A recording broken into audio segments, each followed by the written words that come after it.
Call to order the Lake Mills Plan Commission meeting of November 26th. And we'll proceed now with the roll call. Mr. Coots? Here.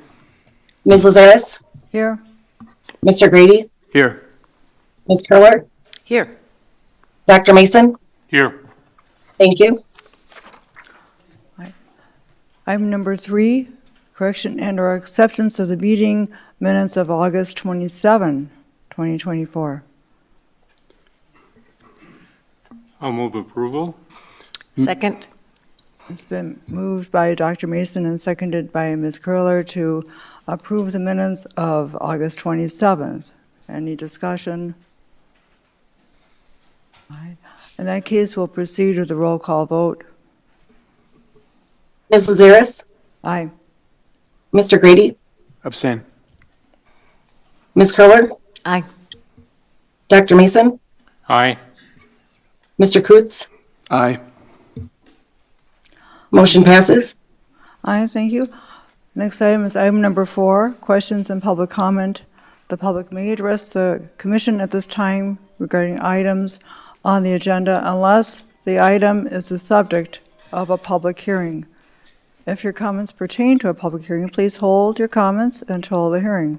We do have 2 public hearings this evening. Item number 5, conditional use request by Rena Jacobson and Rena Lira for filling and grading on a slope greater than 20% in a single-family residential R16 district with Lakeshore Residential Overlay at 109 Lake View Avenue. And item number 7, rezoning application by Wangard Properties to rezone a 17.25-acre parcel east of County Road B, approximately 340 feet northwest of the County Road B and County Road B intersection from single-family residential R14 to multifamily residential R312 with planned development district.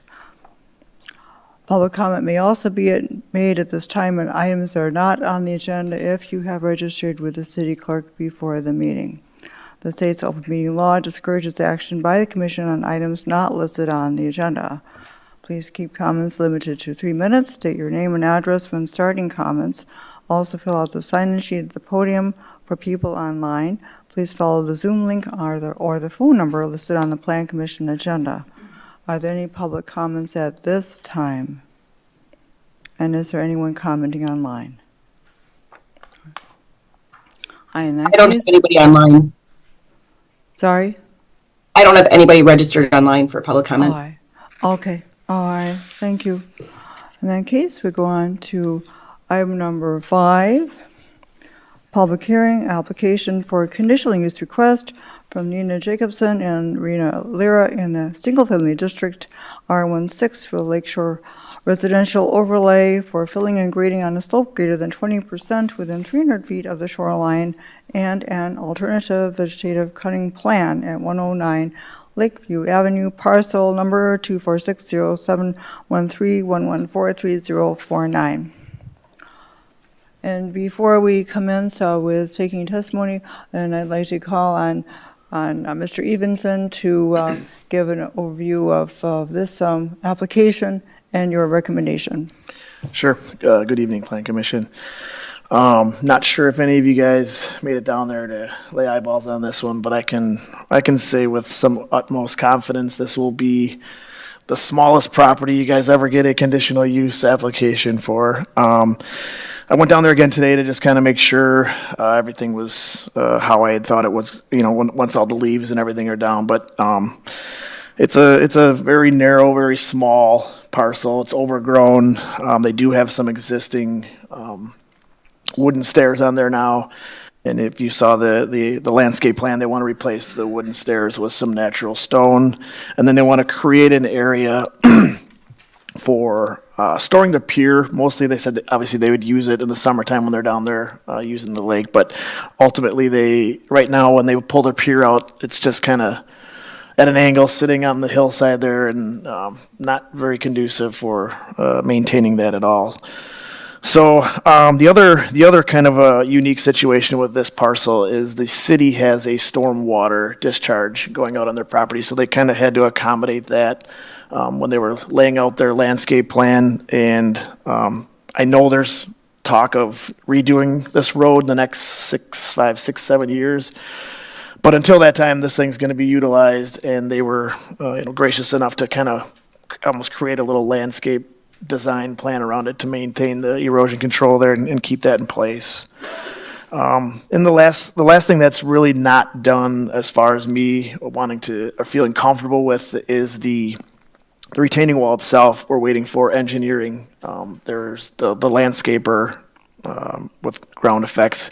He actually had the same situation down the road a little further to the north, and they had to get some engineered stamps on there to make sure that it's going to be able to support the roadway, and especially if we're going to redo the road in the near future, we want to make sure that it can withstand any sort of force out there. So that's the last, my comment section, that we're going to want to wait for that, or if we approve it contingent on them getting some sort of engineering approval. All right, thank you, Mr. Evenson. We are in public hearing. Does anyone have any comment to make about this application for alternative cutting and filling and grading on a slope greater than 20%? Oh, yes, but please go to the podium and state your name and address for the record, please. Hi, I'm Colton Hutchinson. I work for Jefferson County Land and Water. I was just reviewing this plan and just have a couple of recommendations of possible things that could happen, just to kind of look at it from a conservation kind of standpoint, is try and get the list of the plant species by their scientific names, just to confirm that they are natives instead of just cultivars or something. Just because with the natives, they're a lot more friendly to the environment, a lot more animals and stuff will use them if they're native instead of just cultivars. They'll likely be able to withstand the differences in temperatures a lot better too throughout the years. So that's one thing. And I saw there was an iris. It just says iris. There are invasive species of iris, so that's just one thing to kind of note. I agree completely with having that kind of permeable area. That's definitely going to help out the citizens with that. And I'm glad to see that it talks about being a permeable surface instead of impermeable. That's great. That's less flat surface areas and more runoff happening, so that's a good thing to see. Definitely concerns about the retaining wall and stuff with the forest.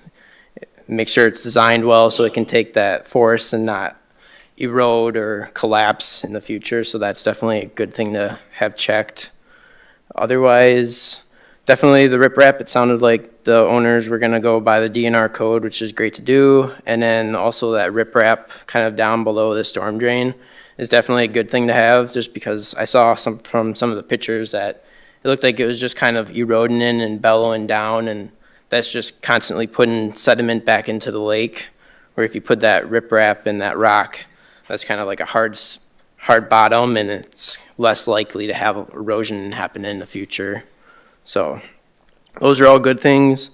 I did see that it was a lot of like native plants, and there could be potentially weeds. I haven't been out there myself to look at it, but if people are willing to, I mean, me or some of the staff at our department definitely could go out there and kind of note like what we see out there. If they are just weeds or invasive plants, then I'm definitely all for kind of removing those and putting in a lot of these other species that'll help thrive it. But if they are just a bunch of native species already in there, I would say just kind of leave it as is, especially on the north side. Obviously the permeable area, that's gonna have to kind of get all leveled out and stuff, but on the left side where there's not gonna be any kind of grading or anything happening, you could just leave it natural other than the like rock area. So those are some things. And then that was pretty much it. Like I said, our staff's always happy to help with some of these things too, kind of beforehand. So yeah, that's it. Thanks. Okay, well, thank you for that. Hi, we're still in public hearing. Are there any other comments regarding this conditional use request? Oh, yes, please come to the lectern and say your name and address for the record. I'm Tom Ball from Ground Effects Landscaping, and I'm just here to represent tonight because the homeowners cannot make it. If there is, for the list of natives, I can definitely list the plant species more specifically if you would like that. Retaining wall, that is, I was told 4 weeks out for that, and that's been 2 weeks. So I'm hoping to have that within the week or two for the engineering. So we should have that. That is in the process. I just wanted to comment on that. And then if there's any other questions at this time, I can answer those or any comments. All right, thank you. Well, thank you. Thank you for that. All right, we're still in public hearing. Does anyone else have any comments to make about this proposed conditional use? Does anyone else wish to speak on this conditional use request? Are there any further comments about this conditional use? All right, hearing no further, then I call the public hearing closed, and we go on to item number 6, discussion recommendation conditional use request from Nina Jacobson and Rena Lira in the single-family residential district R16 for Lakeshore Residential Overlay for a filling and grading on a slope greater than 20% within 300 feet of the shoreline, and for alternative vegetative cutting plan at 109 Lake View Avenue, parcel number 246071311430049. And plan commissioners, we do have before you, if you are to recommend approval to the city council, then before you, you do have the resolution that would be in front of the city council. The conditional use permit declarations and findings, Nina Jacobson and Rena Lira, conditional use permit for alternative cutting plan and fill and grading on a slope greater than 20% within 300 feet of the shoreline, 109 Lake View Avenue, Lake Mills, Wisconsin. The resolution that would come before the city council sets forth the city's zoning authority under Wisconsin state statutes. It calls out the city code on conditional use requirements, on the shoreline preservation and the vision and access corridor regulations, on excavation on a slope greater than 20% within 300 feet of the ordinary high water mark, sets out the request by the property owners, and sets out the review by city staff, and sets out the public hearing of this evening. And sets out also the Plan Commission review and recommendation. And this resolution sets forth as approval by the council for the conditional use subject to terms, conditions, and requirements provided in the staff memo, the completion of applicable requirements in the municipal code, and the compliance with applicable state laws, regulations, administrative code. In this resolution that would go before the council upon our recommendation, then the findings of fact here that are set forth are A, the conditional use will not be a detriment to or endanger public health, safety, morals, comfort, or general welfare. B, the conditional use would not be injurious to the use and enjoyment of other property in the immediate vicinity or diminish and impair property values. C, the conditional use would maintain the desired consistency of land uses. It would not cause undue impact to adjacent properties. D, the conditional use would not impede normal and orderly development and improvement of surrounding properties. E, the conditional use does not require additional public infrastructure. F, the additional adequate measures would be taken so that ingress and egress would minimize traffic congestion.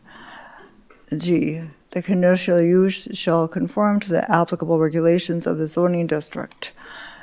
H, the conditional use is in harmony with the purposes, goals, objectives, policies, and standards of the City of Lake Mills Comprehensive Plan. I, potential public benefits of the conditional use outweigh any and all potential adverse impacts. So that is what, if the Plan Commission votes to recommend approval, then this is the resolution that would be come before the City Council.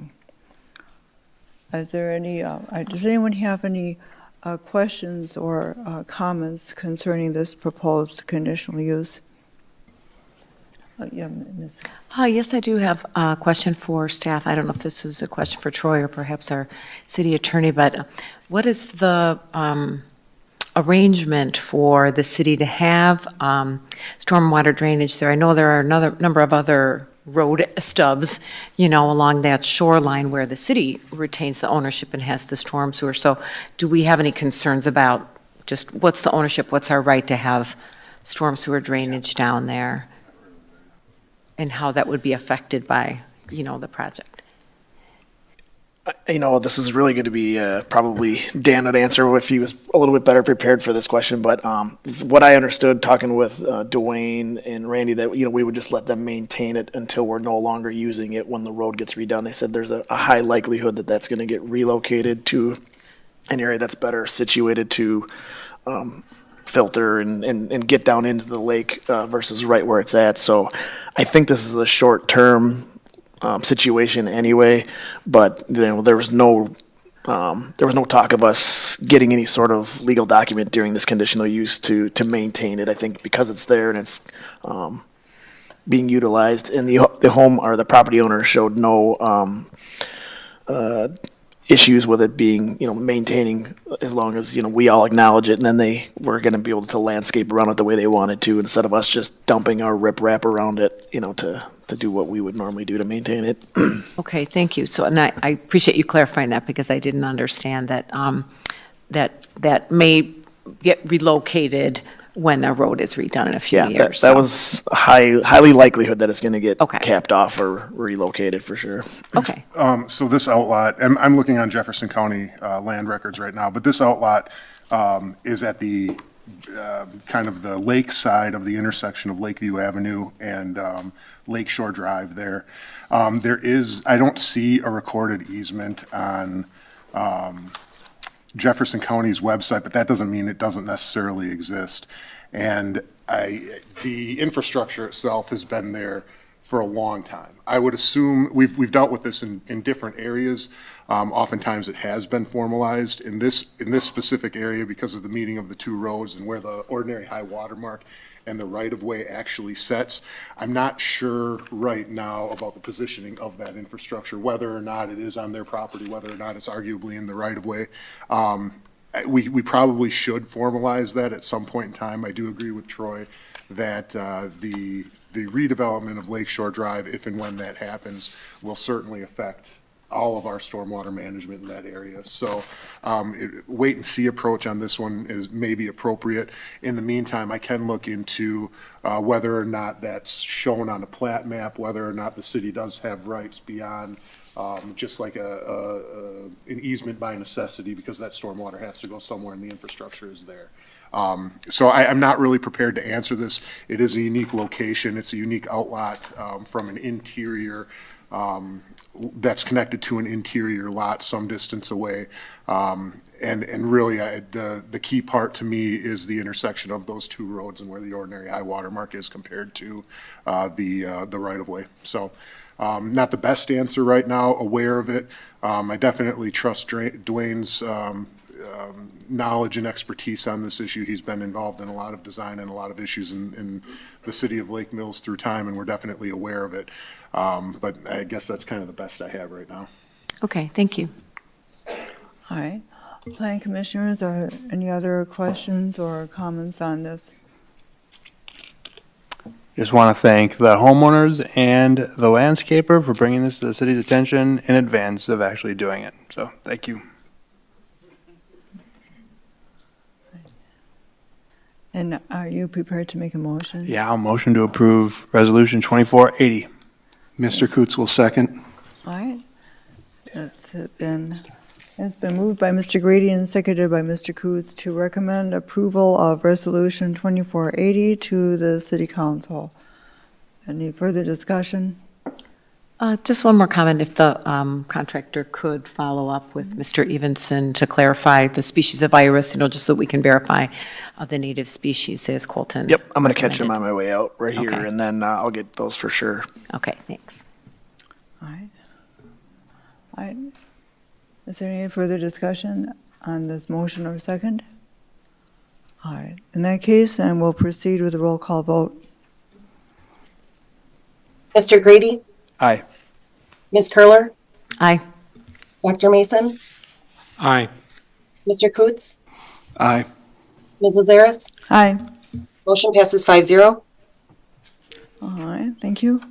Next, we have item number 7, public hearing application for a zoning amendment from Wangard Properties Incorporated from single-family residential R14 to multifamily residential R312 with a planned development district for a general development plan in accordance with Section 660-206D3, consisting of approximately 17.25 acres. Everyone who is here that has an interest in this application, I do have here public comment sign-in sheets. Now, some have filled this out indicating they do not wish to speak. Those I have set aside. Now, and I have this in the order in which they were given to me.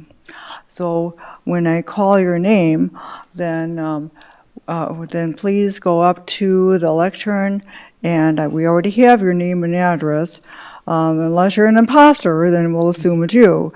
But what we would like to look at, a lot of people, we want to hear from everyone who is here to comment on this. So please keep your comments to 3 minutes or less. If you have the same comment, or as a previous speaker, then don't just say, well, I feel the same, and don't say anything. Please come when your name is called, and you can just say, well, I agree with Speaker so-and-so on this, and I further want to say this, and then you can do that if you want to, but we want to hear from everyone who is here to speak. And we also ask, please focus your comments on the property for which the rezoning has been requested. Okay, the public hearing will be open in a moment, but I'm forgetting myself. But first, if we could hear from our consulting planner, Dustin Wolf, and please, Mr. Wolf, if you would give us an overview of this request and your recommendation, please. Thank you, Ms. Lazarus. The memo that we're showing on the screen here is available online. I just want to make sure everybody's aware of that. It is a lengthy memo because it is a very detailed project. I will hit the high points of significant issues. There are certainly many details that I will gloss over, not because they're not important, but I think there's some other pressing issues to touch on here. So as you indicated, this is a 17-odd acre site off of County B, north of V, across from Tyranina Park. The development is confined to about 8 acres of the site in total. It will be 5 buildings, 2 distinct building types. There are some 2-story buildings along the roadway and then 3 stories along the eastern edge. A clubhouse and maintenance facility is also proposed to be included. This is a former landfill site for many decades. It is under, I'll say, the jurisdiction of the WDNR about regulation of that landfill area. It has been closed. I'll touch a little bit more on that in a second, but that's really been the former use of this site. It has not been a farmed land. It has just been vacant since it was kind of closed as a landfill. The request is for rezoning from our R14 district, which is a single-family district, to the R312 multifamily district with our Plan Development District. So just as a reminder, the Plan Development District, and we have many of them around the community, is intended to provide greater flexibility to enable creativity in design, to enable a developer to bring forward projects that would fit either need or provide public benefit within the community. And so that can range from off-site roadway improvements to improved architecture, aesthetics, improved recreational facilities, connectivity, landscaping, preserving open spaces or making open spaces available. We'll touch on a few of those things. It is very common to use plan development districts when we're doing redevelopment type parcels, and this really is a redevelopment type parcel because it was a former landfill site. There's a specific process outlined in our zoning code regarding plan development districts. It's really a three-part process. The first part is a concept plan. That was brought before you in August. Certainly had a fair amount of discussion there. The project in front of you is substantially the same as that. Obviously, they've addressed some things that were raised at that meeting. There was no formal action on a concept plan, but that's the first important step. The second step, I think, is kind of the most seminal step. It's the public hearing of what we call the General Development Plan, or GDP. This is the entitlement component of the process. This is the stage where more details are provided, but we are not at the level of construction-type plans, full engineering plans. The process is designed in a way where it kind of builds over time or iterative over time. So a developer is not spending an inordinate amount of time and money on a project that may not go anywhere. And so that's why the concept plan is important. There were no red flags or poison pills kind of brought up at that time. That doesn't mean there weren't things that needed to be addressed. And that's why we're, again, at this process, part of the process, this developer, I should say, should be commended on the amount of detail they did provide. We don't normally see this much detail at a general development plan. That's a dual-edged sword. You want to provide enough detail so people really can understand what your project is, but the more detail you provide, obviously the higher level of scrutiny that goes into it, hence a 15-page memo reviewing what they've provided. Again, we do have a lot of material that has been provided for review, and that is certainly helpful for making informed decisions here. As I said, the last part would be what we call the precise implementation plan.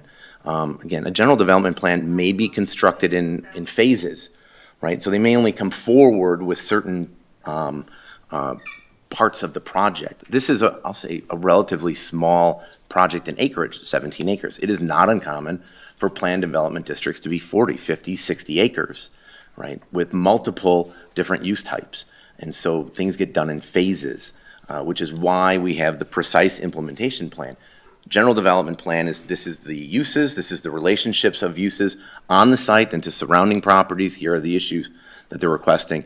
As a part of the plan development district is areas where they may be looking for some latitude from the code, and then where they're meeting kind of the public value component to this project. The precise implementation plan is detailed building plans, detailed architecture, detailed landscaping, lighting, et cetera, variants, which they have provided to date, right? I mean, but I do want to make it clear, the general development plan does not mean they suddenly go to building permits. There is still a fair amount of review that has to occur at a staff level with the precise implementation plan before they could go to permitting on anything. So that's the process generally in a nutshell. One of the initial things that we obviously look at this with a project like this is the future land use. And this detail here is showing you, it's the orange parcel here in the center. Orange is our multifamily district. Kind of a bit of history on this. The previous comp plan that was adopted in 2009 did show this as a single-family parcel. Property owner did go through some iterations of potentially having some single-family development, and it didn't work. There were some issues, obviously, with some of the site constraints. There were utility issues that were raised. In 2018, the property owner petitioned the Plan Commission and ultimately the council to change that future land use from single-family residential to what was then called mixed residential, which is the multifamily district. That was its terminology in the 2009 plan. We did change that in the 2023 plan from mixed residential to multifamily residential, just because it was confusing to people as to what it meant. Did it mean mixed use? That was the terminology that was used for that plan and determined by the city at that time. So when the petitioner, the owner petitioned the community to change the future land use from single-family to multifamily, it did follow the statutory process. Notifications were sent out. There was a public hearing. There was a 30-day open book period where we would solicit comments, as we do with any comprehensive plan change.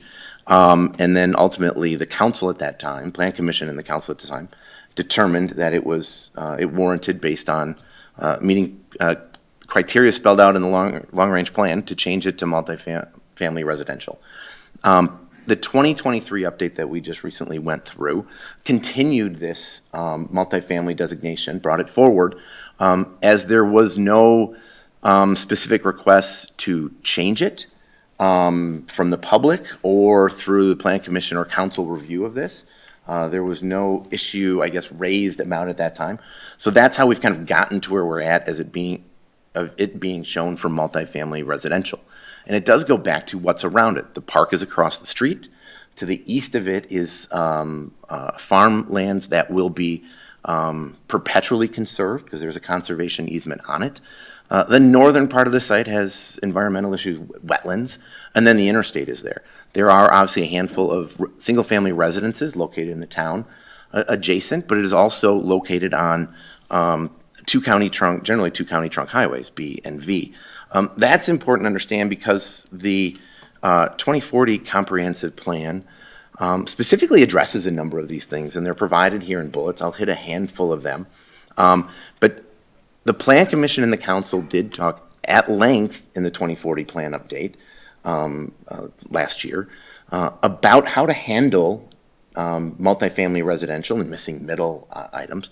But some of the policy guidance that came out of those decisions were, first, to disperse multifamily housing throughout the community, meaning we don't want large concentrations of large multifamily development districts. So we have seen that in recent years, trying to move it to different areas around the community, so long as it contextually fits and it has the appropriate infrastructure to support it. Notably, larger multifamily structures should be considered as a planned development, and that is certainly the case here. We don't have any three-story multifamily buildings in the community. The design of this development is the front end or along the roadway has the two-story, certainly in keeping with the kind of heights that you would see in single-family homes. The three-story buildings are at the east end, adjacent to some wetlands and the conservation lands. So far away from County B. The city wants multifamily developments that have a mix of unit sizes, 1 and 2 at a minimum. These developments have studios, 1 bedrooms, 2 bedrooms, and 3-bedroom housing products. Again, this does kind of align with the need for a variety of housing products within the community. Multifamily projects should be in close proximity or adjacent to transportation connections, community facilities, parks, recreation, commercial employment districts, to maximize the availability of these to their residents. Well, it's across the street from a park. It's by conservation lands. It's the intersection of 2 county trunk highways. It is 1,000-odd feet, quarter mile from the grocery store, and especially for people going to employment centers, certainly can get onto the interstate quite readily without having to go through single-family neighborhoods to get there. Some of these other bullets kind of just relate to make sure that we are holding developers' feet to the fire is for our codes and ordinances. So we do have very robust codes as it relates to site development and architecture, so make sure we're doing that. Projects provide adequate landscaping, recreation areas in accordance with our code, because those are specific things that are outlined. So in essence, the goals and policies and recommendations of our adopted long-range plans in the staff size are being met. This is the guidance document that we work from when it comes to this. I'm sure it's why the developer, chose this site. But it's important to understand they're not asking for a land use map change that was done previously. They're looking for a zoning change to be consistent with what has been identified as the long-range plan for this property in this area as it relates to multifamily development. So that's kind of the big picture things. A little more on the site side, just touching on some things. They really aren't asking for many exceptions or latitude from the code. And I think that's important to understand, and I think that's impressive, given some of the issues with this site. Right, this is showing you that the center of the site had a lot of filling going on there, and was the landfill area specifically. So it really is the core of the site, and there are areas that they're looking to kind of reopen the landfill, in essence, to put in monitoring and to close it again in keeping with the requirements of the DNR. City does not have a hand in what those, in that regulatory component. That is in the DNR's hands. And it is to ensure that there will be long-range monitoring of the landfilling activity that had occurred there. That is not occurring right now under current ownership. So that is certainly a positive benefit to the community to understand what's happening with groundwater in that area. But I do want to point out that our minimum green space requirement in the multifamily district is 35%. They'll be at 50-odd% for this. Yes, there are wetlands on the site. There's some steep slopes. It is a big piece of land, but as I said, they are confining the development to kind of a core area, and then providing trails to some of the other areas so people can access them. They are not asking for any setback relief. They are complying with all the setback requirements there. So this, in a nutshell, is showing you the layout. Sorry, give me a second here. As you can see, we have 3 buildings generally, at the setback lines, but along County B. Again, as I'd mentioned, this is the kind of site design that we're looking for out here. And then they have sidewalks that will be along County B. They'll be on private property, but they will be along County B at this time. Showing 2 access points, one kind of central. The access points they've worked with the county on, has spoken with Public Works, and kind of relates to the topography out there. But there's a northern access, and then the main access is the southern access. And as you can see, kind of a central spine for the development. So a lot of discussion has been had with the staff in the county on access. One of the issues sitting out there is Body Lane, which is a vacated, looking at the attorney on this one, it is a vacated driveway at this point.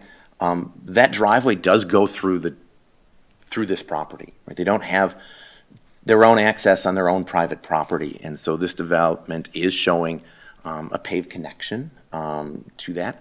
If this was to move forward, we would like to see an easement. We would require an easement to make sure that those property owners always have access where they have been using it historically.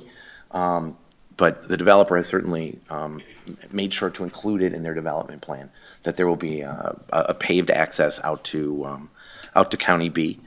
The developer did have a traffic impact analysis done. That was certainly a discussion point that came out of the concept plan review. They used traffic analysis and design, which is a local, well-respected engineering firm that just focuses on traffic work. I'm not going to get into the details of that. There's questions on it. I'll direct you to Brandon Herbert, the city's engineer, is on this call, and Dwayne Vandermoose from Public Works is here, and they can comment in more details. The big picture on this is that the TIA did not result in looking at the future conditions, did not see the need or hit the tipping point for other improvements in County B or at that intersection. It does meet the threshold of still operating at level of service A and B, which is generally free flow, no waiting in the AM peak and PM peak times. There's a whole report that is online that goes through all of the details on that. It does talk about the number of trips that will be generated and such.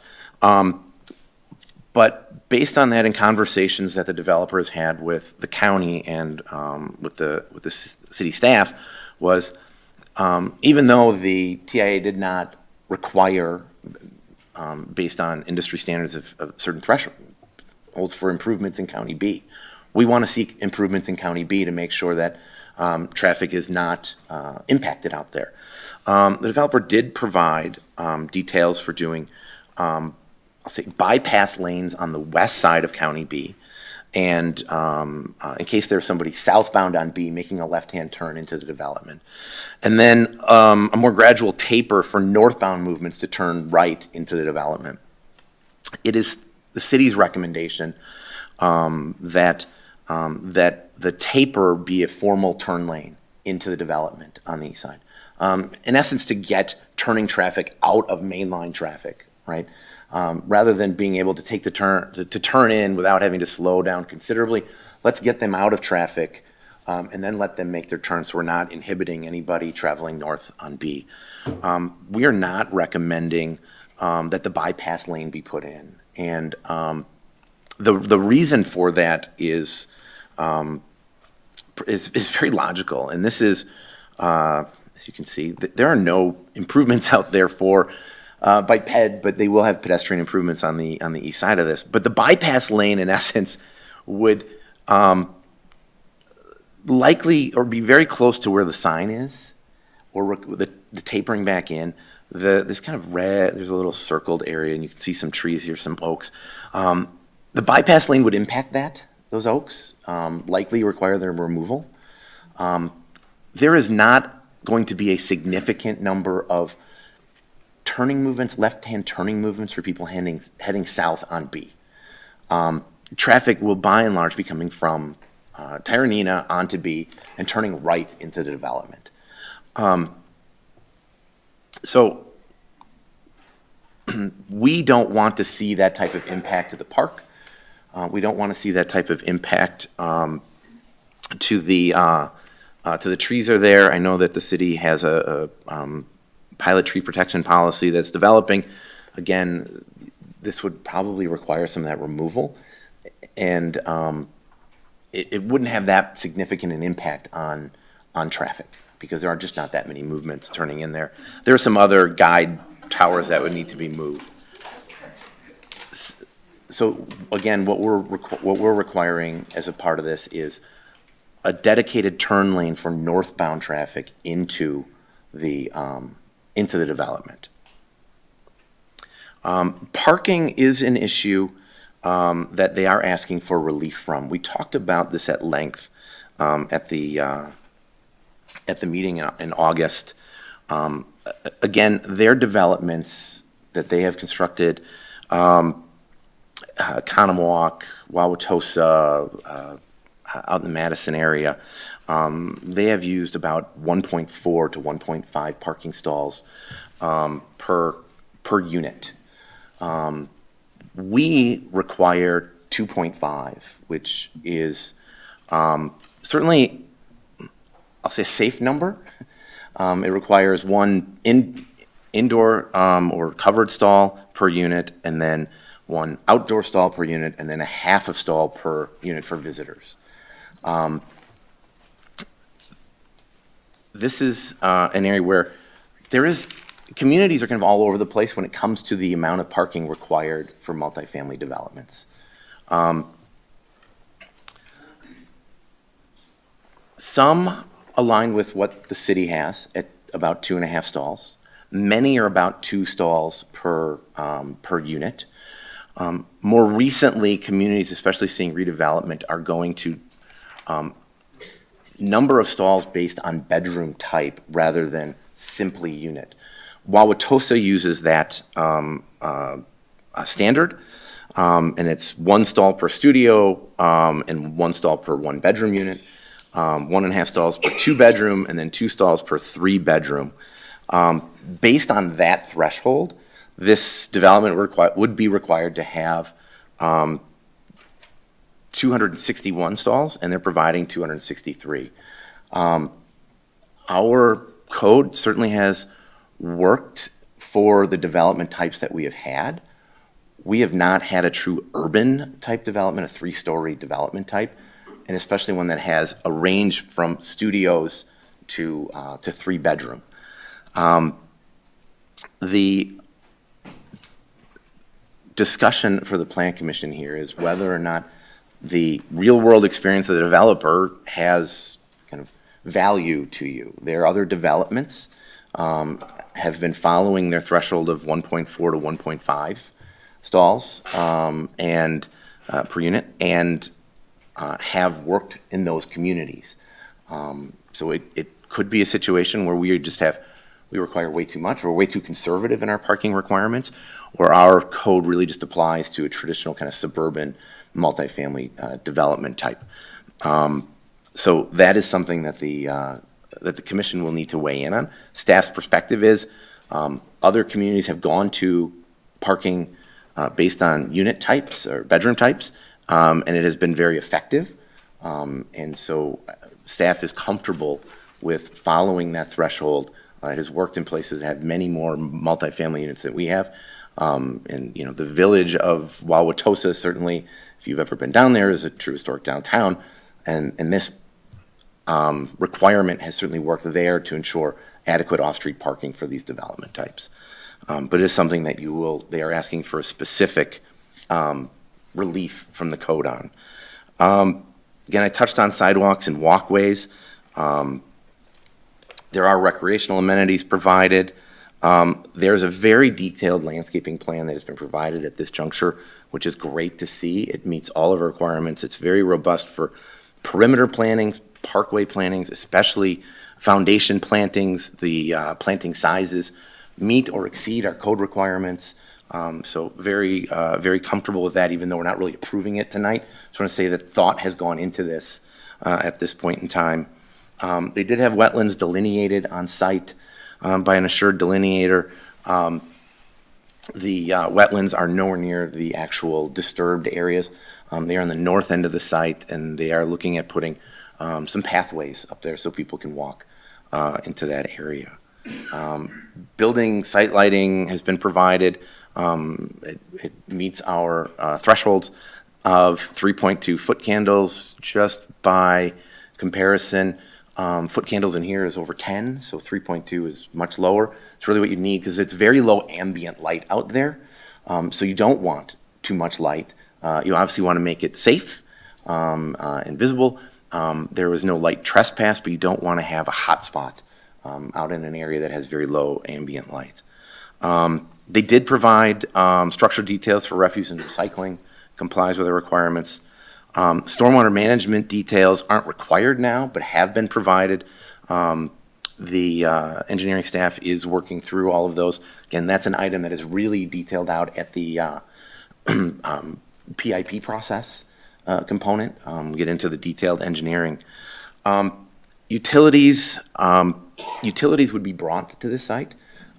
There is not water to this site, and sewer would be extended. This is an important public component to this. This has been on the city's radar for decades to enhance the city's water system to provide service up in this area. The challenge has been the high price tag associated with it. So the city certainly has not undertaken it as a project. One of the challenges with single family that was explored on the site years ago, it just didn't pencil out to bring the almost 7 figures of utility extensions up here.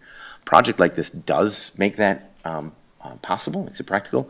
And so from a system perspective, this is one of the, I think, big pluses to this project is getting infrastructure up there. Other sites are not required to connect, but should they ever have failing wells, then they would be able to connect.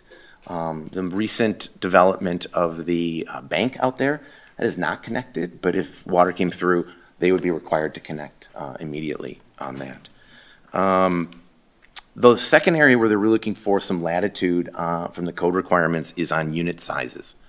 Because they are providing everything from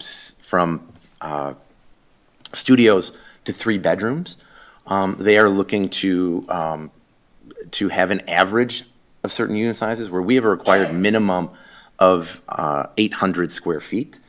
They're looking to have an average of 800 for the 2-story project and 900 for the 3-story projects. Just because that goes to them providing studio units, which they are not providing 800 square foot studio units. Their market is set that the 500 odd square foot is what's appropriate for there. And so we have, as a community, provided latitude in a planned development district for the Bayberry development. Their sizes range from 600 to 850. We didn't look at it as an average, but this development is asking if we could have an average rather than a minimum per unit. They do have units that range from almost 500 square feet to over 1,400 square feet, so it is a pretty wide range. But we don't have studio apartments in the community, and I think it's an important product to have in this community for younger people who are looking to have the ability to move back into the community or stay in the community and have something that's a little more right priced for them and right sized for them. Usually when a multifamily development comes in, it's only 1 and 2 bedroom units. So seeing some some studio and 3 bedroom units, I think is very nice for the community, is in keeping with some of the housing goals that we've had. They did provide architectural details here. At this stage, we're really looking at big picture on this. We don't really get down into the nitty gritty, but it is a lot of masonry, a lot of fenestration. You can see a lot of vertical and horizontal relief. This is the three-story building that will be set further back. They will be using like a cement board or composite wood sidings in combination with stone here and dimensional shingles. The other product is the 2-story. This is a markup of things that they're going to be adding, certain like sconce lighting and such, and some changes to colors and things. That is something that we work through as part of the PIP process at the next step, but you can certainly see this architect is the same architect that worked on the Summer Ridge development. So again, certainly has a good track record here in the community of designing and developing a good product within the community. So part of the rezoning evaluation here are those findings. There's a discussion of the existing uses of the property and the general area. I've touched that on a little earlier tonight. What are the classifications of zoning around it? There are mostly R14s. The ag transition is the conservation lands because it's still in the county zoning. The park is zoned R14 because we allow parks in our R14 district. So the suitability of the property in question for the uses permitted under existing zoning, the existing zoning doesn't allow for multifamily development. It does need the rezoning. But again, it does go back to the plan. The adopted plan says this is what we're looking for in this area and for specific reasons.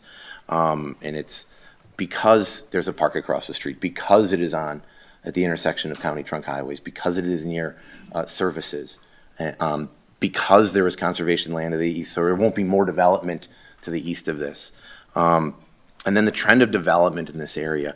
Well, most of this area was developed decades ago. But recently, we are starting to see redevelopment. The vet obviously did a large expansion. The old Most Tavern went away. I don't know if that's good or bad for the community, depending upon your perspective, but it has a new beautiful bank out there, and that has a commercial leasable space. I don't know if anybody's in it yet. So I would say redevelopment has really been the kind of trend out here. This is certainly in keeping with that, especially of a former landfill site. So at the end of this, staff recommendation is that we believe that the key findings have been satisfactorily addressed. We are recommending that the Plan Commission recommend approval of this to the City Council. We do have a lot of detail here, but notably it does align with our adopted plans. It does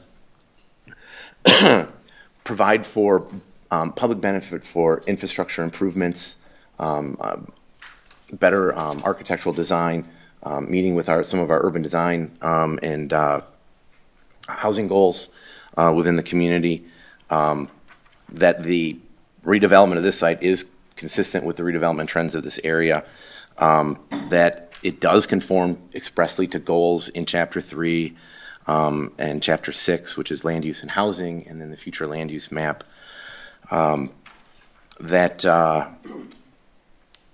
the improvements to County B will provide safety improvements for all travelers, that the bike and ped facilities that they're providing on their site will enable the city to connect that back to ultimately to the Lake Mills Market area. And then we would have to have a finding on those exceptions related to parking and unit sizes. And then a series of conditions that should be met with the PIP development process. And with that, I can answer any questions you may have. The only thing I'll add for you, on the bypass lane, it is within the city's authority to require the bypass lane if the aforementioned complications are outweighed by the policymaker's desire to have it. So it can be incorporated into your approval. The data we have and the policies that the City Council have adopted, notably the pilot tree preservation program, led us to ultimately not seek that in what's before you tonight. All right. Thank you, Mr. Wolf and Mr. Daly. We are in public hearing, and recall that we want to be able to hear from everyone who wishes to speak. So please keep your comments to 3 minutes or less. If you have the same as the previous speaker, then we still want to hear from you. So just stand up and come to the lectern and say, my comments are the same as so-and-so, and I would just like to add this. And then, and please also focus your comments on the property at hand for the proposed rezoning. Okay, as I said, I have a list of people who want to comment, and some did not wish to speak, but then these are the ones who did. If you don't have yours up here, then those can be collected and they can be added to this, but we'll start. The first one up is Ellen Everson, West 7808 County Highway V. And if people can make sure that they address the planning commission and not engage in any kind of back and forth. All right, can everybody hear me okay? All right, you've all probably heard my name by now. Ellen Everson. My family owns the Sander Farm, which is located at West 7808 County Highway V. That is the property in the land conservation easement. Many people here are going to talk to you about our concerns. I share in all of these concerns too, the close proximity to Highway V, the traffic, the parking, just the whole size of this huge project. But I am mainly here tonight to talk about how this development may and most likely will affect my property and those surrounding properties by potential land and water contamination. I've brought this up in emails, Facebook posts, in person with representatives from Wangard, pretty much been disregarded my concerns. And in fact, the CEO of Wangard said, that won't happen. Well, it could, it very well could. I have done a great deal of research in this development and the danger of digging up a former dump site since finding out about this. All you have to do is do a simple Google search of building on top of a landfill or a dump, and you hear all of the bad things that can happen. Serious health conditions from drinking contaminated water, from the wells affected by hazardous materials found in the old toxic dump sites. Several cities actually have investigations launched right now concerning cancer clusters in these neighborhoods that are built on old dumps and landfills. One neighborhood is now nicknamed Cancer Street. Soil and groundwater that can be contaminated for miles around a site when all this is being moved. So just think about that for a second. Miles around that dump site. Where is Rock Lake related to that dump site? Pretty darn close. So it very well could contaminate the Rock Lake. Think of all the people that use the lake during the summer months. Each and every one could be exposed to who knows what, all this contaminated water, once the upheaval of the dump site begins. Neighbors on both sides of this property have wells. Our wells are at risk of being contaminated. Our soil, including my farm fields that are still being farmed on our property, are at risk of being contaminated. Why is this a risk that the city is willing to take? I'm not willing to take that risk. I don't think most of these people here are willing to take that risk, and at the expense of the residents and the tourists' health.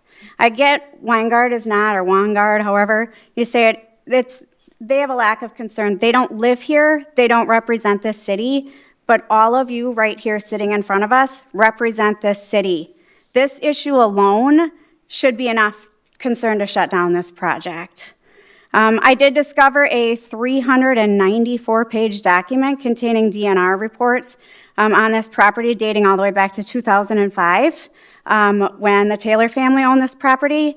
The legal description with the DNR is a contaminated site. So decomposing waste can produce gases, methane, carbon dioxide, and it can cause explosion hazards. In 1983, methane gas leaked from a closed green tree landfill in Madison, just down the road, and it blew up a building when one of the residents lit a pipe. Not a bonfire or anything, a simple pipe. It should not be a risk that the city is willing to take. The location's just not suitable to build on. There's significant concerns, so we need to just find a different location. Leave it alone. Leave the soil, the water, our health. This should not all be put at risk. It's my understanding that if this plan commission, the city council, does not approve the zoning to multifamily, that you need to revisit that future land use map. I think I'm pretty concerned looking at this land use map. My property is now in purple, which is planned mixed use. No, it's a land conservation easement. It shouldn't be anything but like agriculture. It shouldn't even be involved in this. So let's just find another property because this one's too risky. I think that's what everybody here.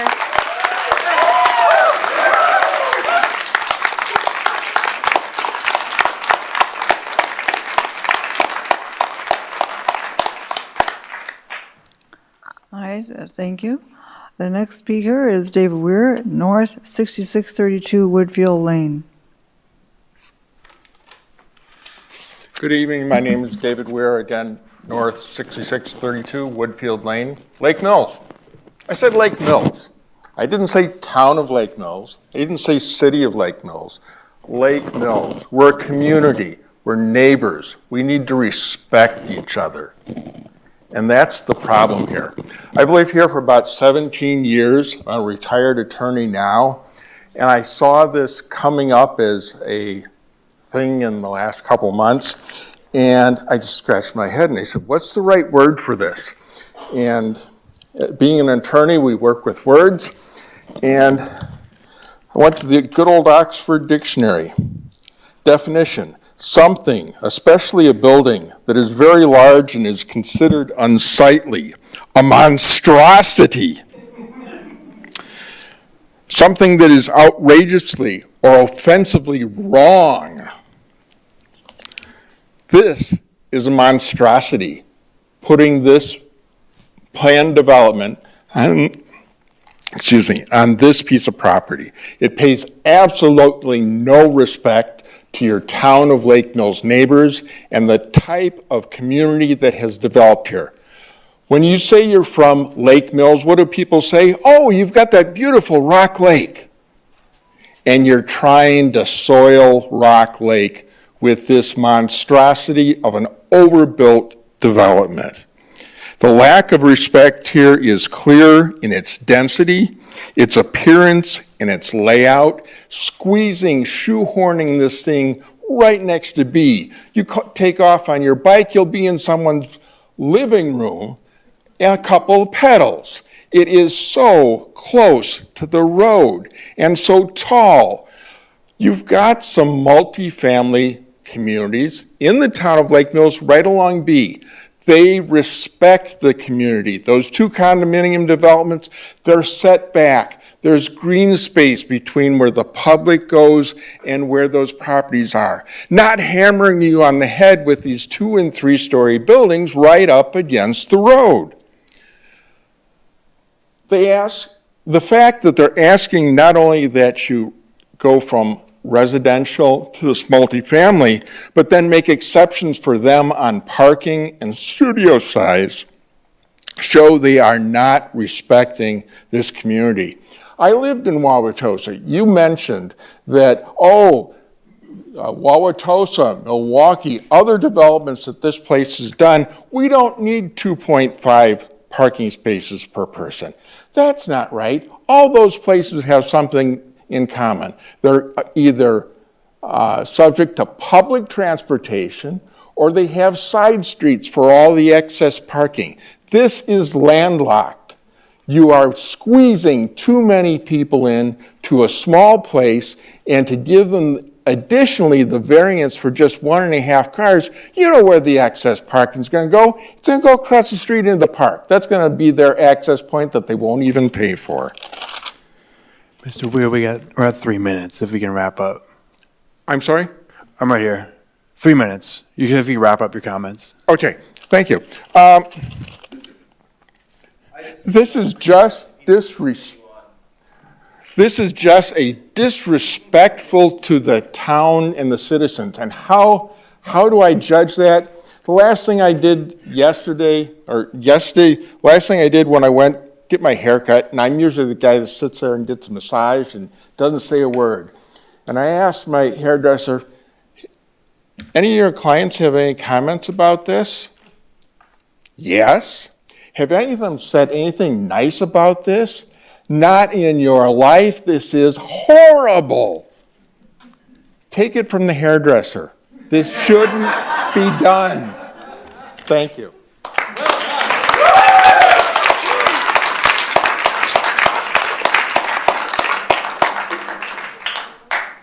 All right, thank you. The next speaker is Larry Hamschild, West 7826 County Road. Is there the rest of that? And will you give the rest of your address up here? Do I have to repeat that whole end and stuff, or? No. I couldn't hear a lot of that back there. That property that they're gonna build on. Hang on, Mr. Hamschild, sorry, your address is not complete on your comment sheet. It says W78 County Road V. Okay, all right, County Road V, I've It's got on it. there. Not quite, but I got it. Oh, okay. No, it's okay, you have it, okay. All Go right. ahead. I mean, this thing is gonna be able to right in the back of my property. I don't wanna see a 3-story building and everything else being built there. Right. To me, that's gonna be an eyesore. I'm not gonna like it. I mean, I was never notified about this or knew anything about this stuff happening in the less than the last 2 months. So I don't know how, I just found out recently and stuff when we were voting that property got put right into the Lake Mills property, annexed in. Never knew that. How come nobody was notified on anything of this happening whatsoever? I mean, it's just like all of a sudden, here it is. We got some papers in the mail saying this, this, and this. I think that was kind of like, well, they're just, don't tell anybody what's going on, just let it happen. I mean, I don't appreciate that one damn bit. And I sure don't want those buildings standing right behind my property looking at them whatsoever. And it is a very small place to be putting some buildings that big back there. I don't know how that is even looked at. I don't think anybody else wants that out their backyard, not even knowing about it was going to be built and stuff. So I oppose this thing completely, okay? Thank you. All right. Yeah.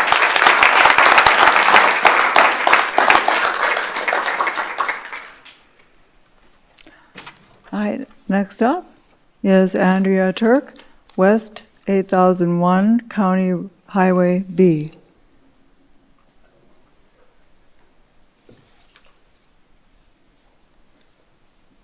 Good evening. Thank you for letting me talk tonight. I sent a letter to all of you, I believe, and I'm going to read part of that now. My primary concerns include safety. That's number one. Highway B is already very busy with vehicles, some pulling boats, buses, semis, pedestrians, including homeowners who have to cross the highway to get to their piers, and bicyclists. Wangard has proposed 268 parking spaces for tenants, plus an additional 15 spots for visitors. Adding this many more vehicles is going to greatly increase the amount of traffic in this already busy stretch of two-lane highway, which is unsafe. And I believe that Wangard has underestimated the amount of traffic that will be generated by their project. My second concern is a strain on resources. At the meeting, Wangard stated that the number of school-age children living in this complex would be minimal and would not increase the current strain on our school district. Again, I feel that they have grossly underestimated the number of children that could potentially occupy these 165 units within the confine of the complex. My third concern is the negative impact on current residents. Building a 165-unit apartment complex on this historic landfill site will have a negative effect on the residents currently living in that area. In addition to the additional noise and lights generated from hundreds of additional people in that space, there is the potential for contamination from the well to the wells of the adjacent homes and farms as well. I understand that the city development is a tricky endeavor, balancing the quality of life and safety of the residents while also trying to foster economic growth. It's not an easy task. But I believe that approving the 165-unit apartment complex on the proposed vacant lot on Highway B is not in the best interest of the Lake Mills that we all know and love. And I truly hope that you will vote no to this proposal. Thank you for listening to me.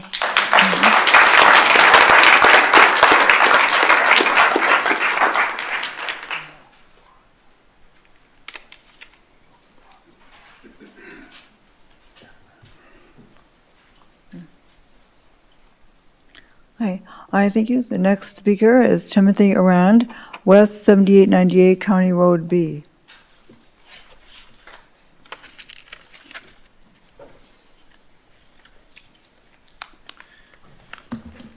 Hello, I'm Tim Rand. I live at W7898 County Road B, which is directly across the street from Tyranina Park and adjacent to the proposed development.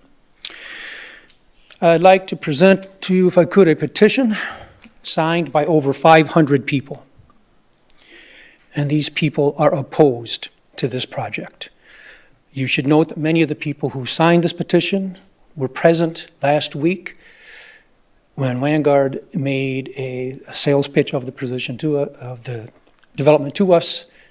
People, having heard it, signed the petition, voting against it.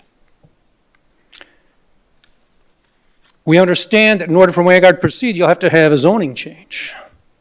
I, as well as those 500 plus people who have signed this position, and many other members in the community who are not aware of it, hope that that planning commission refrain from making that change.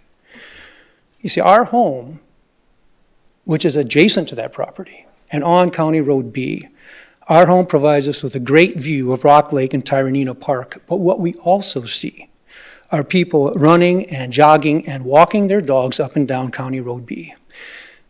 We see retired people strolling up and down County Road B.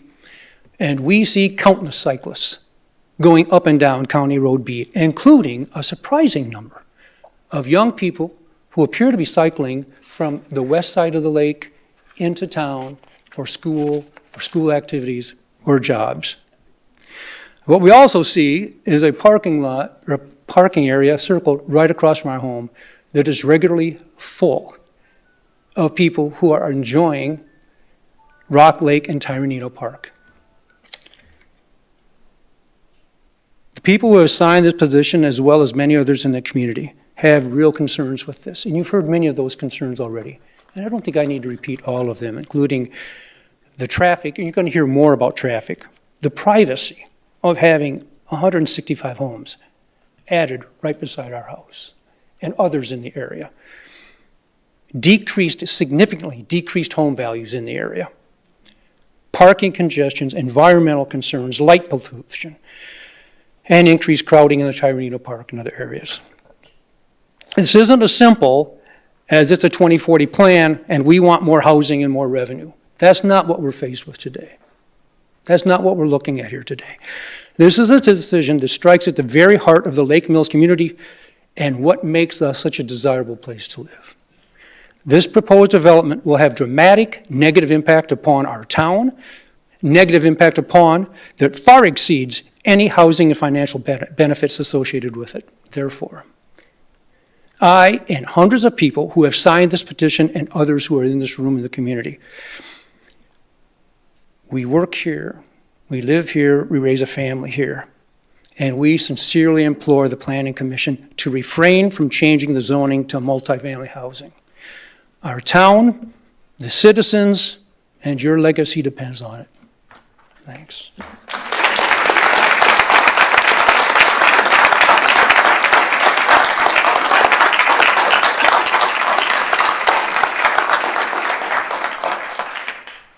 Thank you. The next speaker is Terry O'Connor, 235 South Ferry Drive.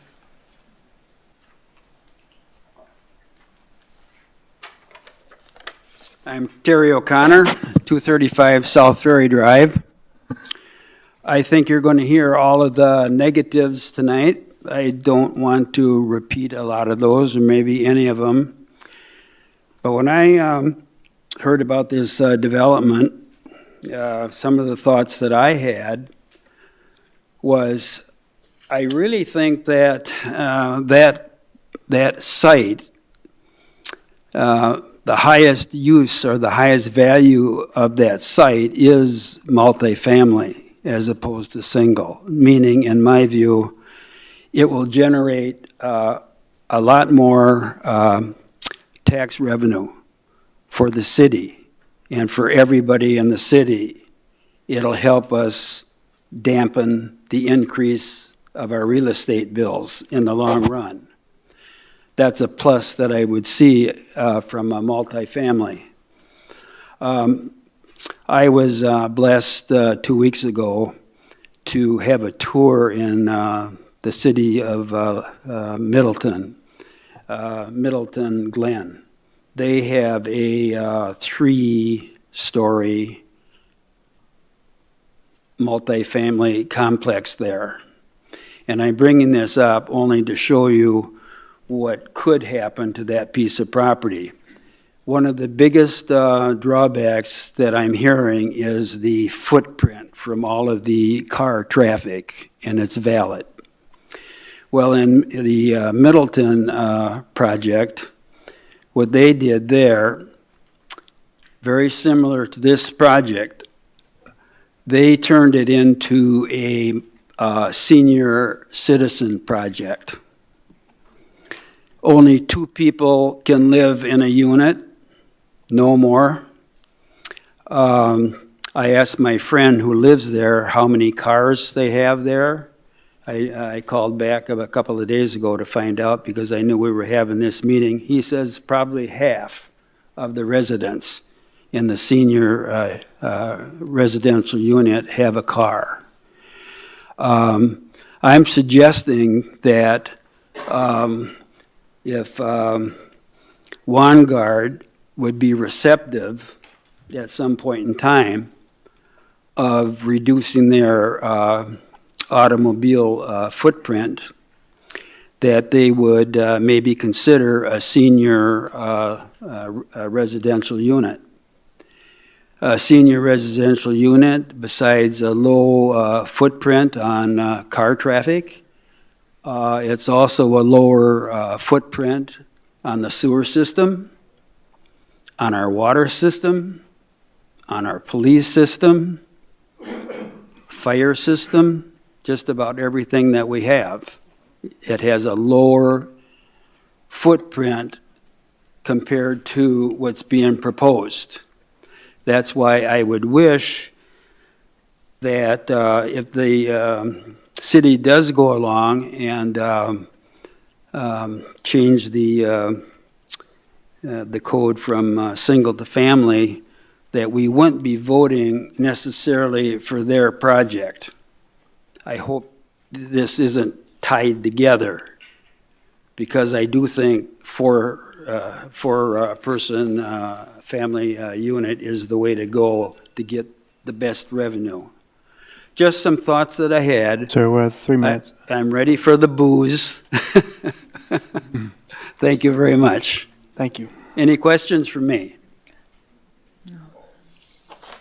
Okay, aye, thank you. Aye. The next speaker is Beth Naughton, West 7898 County Road B.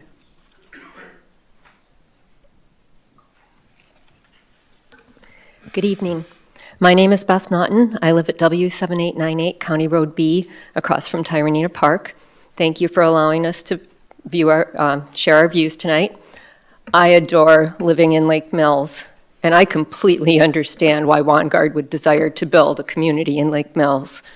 But after carefully reviewing Wangard's proposal and listening to the many concerns voiced at last week's Wangard presentation, it's become obvious that the negatives associated with Wangard's proposal, including increased traffic, noise, parking, lack thereof, safety of cyclists and pedestrians, stress on Tyranina Park and our Jewel Rock Lake, wildlife and environmental concerns such as disturbing the dump site and contaminating the neighborhood wells far outweigh the benefits. Wangard's proposal is similar to a developer's vision to expand the Rock Creek apartment complex in northeastern Lake Mills back in 2022. That proposal required the rezoning of a vacant parcel on the south end of Rock Creek development from single-family to multi-unit family residential, much like the situation before us tonight. Residents with homes on adjacent lots told the Plan Commission that they had concerns for their privacy and property values if the rezoning request was approved. The decision was made to maintain the parcel in question for single-family residential housing to provide a buffer to the residential properties adjacent to the site.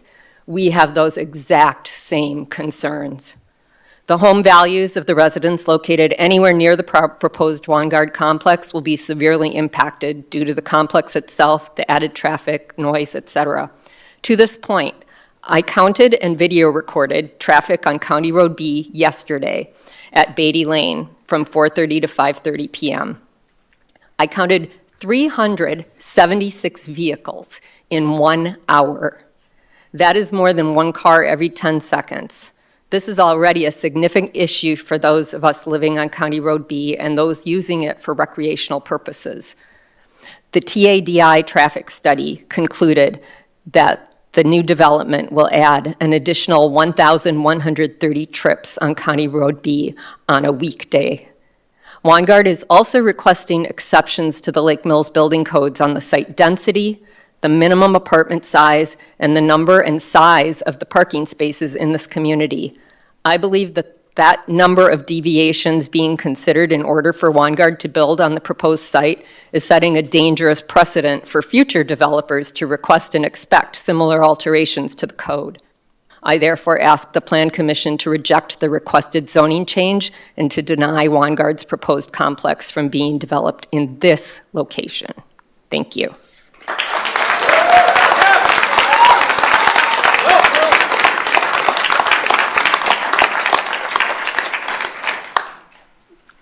Thank you. The next speaker is Scott Lang, North 6628 Short Hills Road.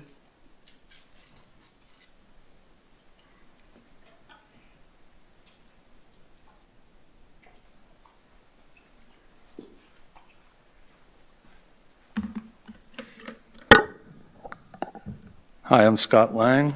I'm going to reiterate some of the same concerns others had, I guess.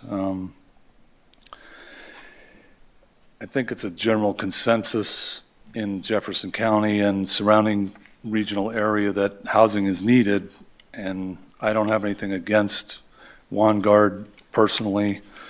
I just think this is squeezing a lot of units on a very small parcel.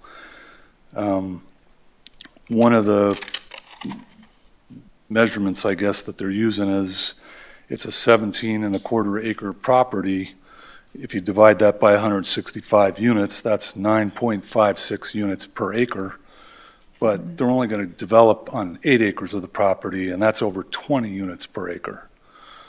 My biggest concern initially, I don't know when this information was put on the website. I was on there today and I didn't see it, so I don't know if I didn't go deep enough or whether it was just posted today, this afternoon or something, but I didn't see the latest update. But I'm more concerned about traffic and safety. We already have, as people have stated, a ton of traffic, human traffic, pedestrian traffic going up and down that street. It's very narrow. There's barely a bike lane. Joggers go down there every day, and they're taking their life in their hands all day long going through there. If you put 1,000 more trips through there a day, every day, I think you're just upping the possibility for accidents to occur. I was going to ask about turn lanes. I didn't know that had been discussed already. I'm totally against taking strips away from Tyranita Park to allow them to get out of incorporating turn lanes or any kind of traffic changes to the highway on their property. If they want to develop their 165 units, it should be on their side of the road, not taking land away from the park. I think there should be a traffic study done. I'm not sure that the one that you presented here was quote unquote an engineering study that could pass muster as a traffic study. I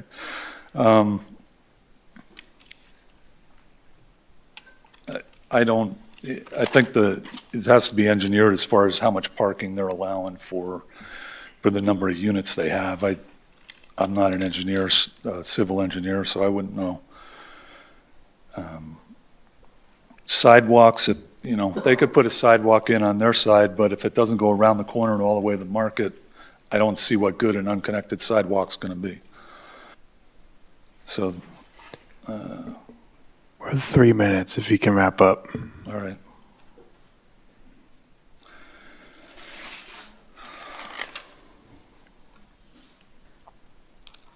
I guess that's the gist of my comments. Thank you.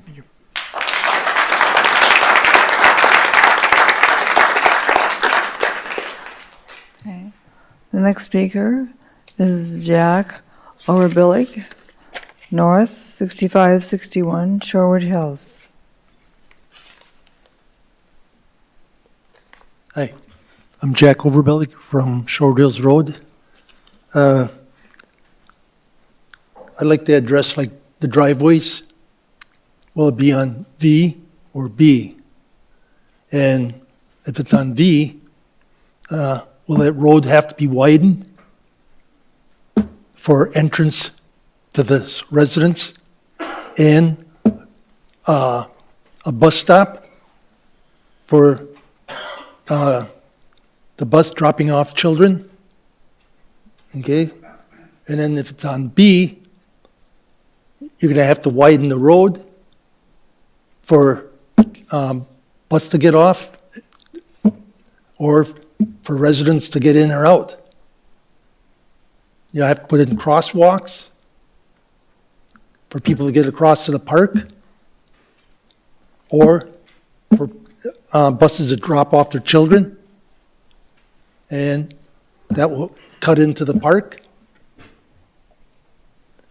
And there have to be like bike lanes and walking paths for people to get down to the lake. And the residents, what is the common work area, play area for the residents or children?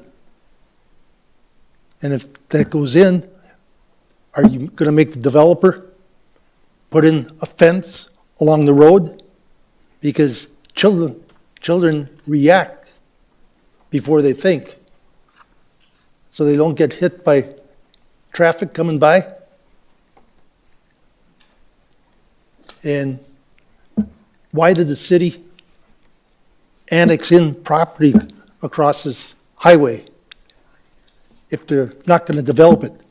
They could put the new apartment buildings over there, and it also benefit the city because it gives them a chance to even more develop that area.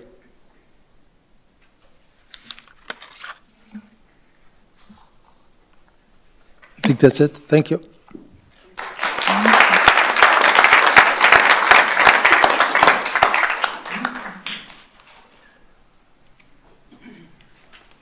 All right, thank you. Our next speaker is Michael Redmond, West 7830, County Road B.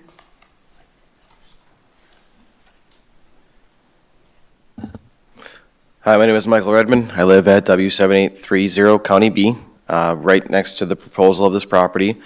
A lot of my concerns have been addressed tonight. I don't want to repeat myself. Traffic is one of the concerns. The location of the property, there is a lot of fill and a lot of waste that we are aware of that is there. The DNR study has not been really released very publicly very well for us to know. And I guess one of my other comments I'd like to make is we're not against development. I don't think that has been very clearly said tonight by anybody. We want to see Lake Mills grow. We're welcoming it, just not in this particular parcel. That's the concern. And with that, that's all I have to say. Thank you.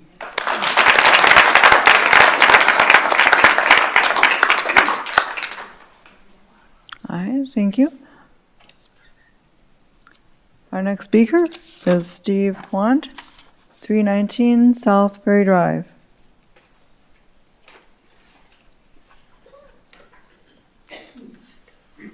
Good evening. My name is Steve Quant, and I live at 319 South Ferry Drive. And even though I serve on the Lake Mills Economic Development Commission, I am not speaking on their behalf. I'm speaking on my behalf. Zoning represents a community's expression of how the city's leadership wants development to proceed within the community. And I've been told that if a developer comes into the community and has a development plan that meets the established zoning codes, a government really has very little ability to stop that development. If the property being considered is not able to meet those established codes, there's a process for making that change. And that's why we're here tonight, just to evaluate that process. The project that's being discussed tonight does not meet the current zoning codes. The Planning Commission has jurisdiction over this change in zoning because they've been given that authority. Gratefully, they've agreed to have this hearing tonight and are seeking citizen input. The members of the commission are appointed to the city by the city council, and it's their duty to represent the city, the citizens of Lake Mills. I have heard very little positive support for this project. We heard it tonight from the city. Wangard gave us that the other day, and my neighbor Terry gave it some support just a little while ago. But not for this project, that's correct. Because there have been so much negative comment, I presume that those negative comments heavily outweigh any positive support that this project is receiving. If the zoning is changed and if the project is built as it's presented, the developer will be entitled to whatever profit they earn, and that's as it should be. The city will assess the new value of the developed property and collect taxes far in excess of anything they've ever seen from that property before. And that's also as it should be. What shouldn't be is that the quality of life for Lake Mills citizens should be degraded. And you're hearing that that's what people feel. I encourage each and every member of this commission to listen carefully to the citizen comment that you receive. You've been appointed to represent the citizens of Lake Mills, and the citizens expect you to do what's best for them. I'm one of the many people who think that the proposed development on this selected property is not the right kind of growth for Lake Mills. I don't think that all the negative comment that you've received is wrong, or it's incorrect, or it's even just normal, negative Nelly whining. I also don't think that you should assume that you know better. With the overwhelming negative input that you are receiving and the development project that's being proposed, I believe you should not change the current zoning.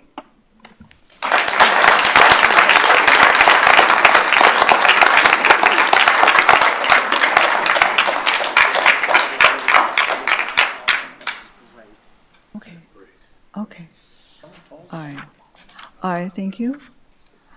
We're going to have one more speaker, and then after that, we're going to take a recess for 10 minutes because there's quite a few that are here and wish to speak. So then we'll take a recess for 10 minutes, and we will be back, and we will be ready to listen to the other speakers. The next speaker is Patrick Doyle, 325 East Washington Street.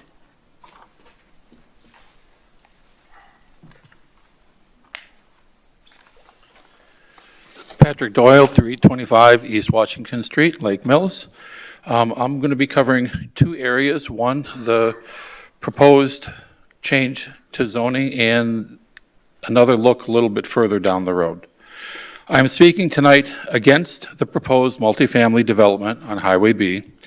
While we do see the need to look at housing developments in Lake Mills, this particular one is not consistent with the current developments, architectures, and aesthetics of that proposed area. We have all heard how quaint and Norman Rockwell-esque Lake Mills is. We hear it all the time. It's a major factor why people are drawn here. I propose the Lake Mills City government develop a policy statement to protect that. We need to look through a lens that protects that history and charm when considering any development project.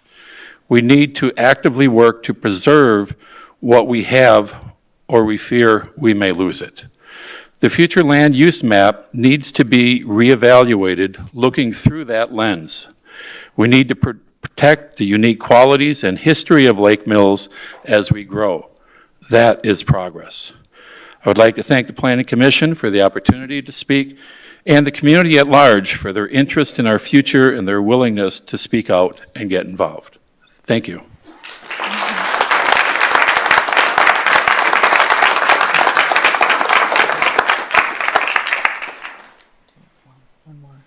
Yeah, okay. In this case, I'll take one more, and then we'll have the 10-minute recess. The next speaker is Mary Doyle, 325 East Washington Street.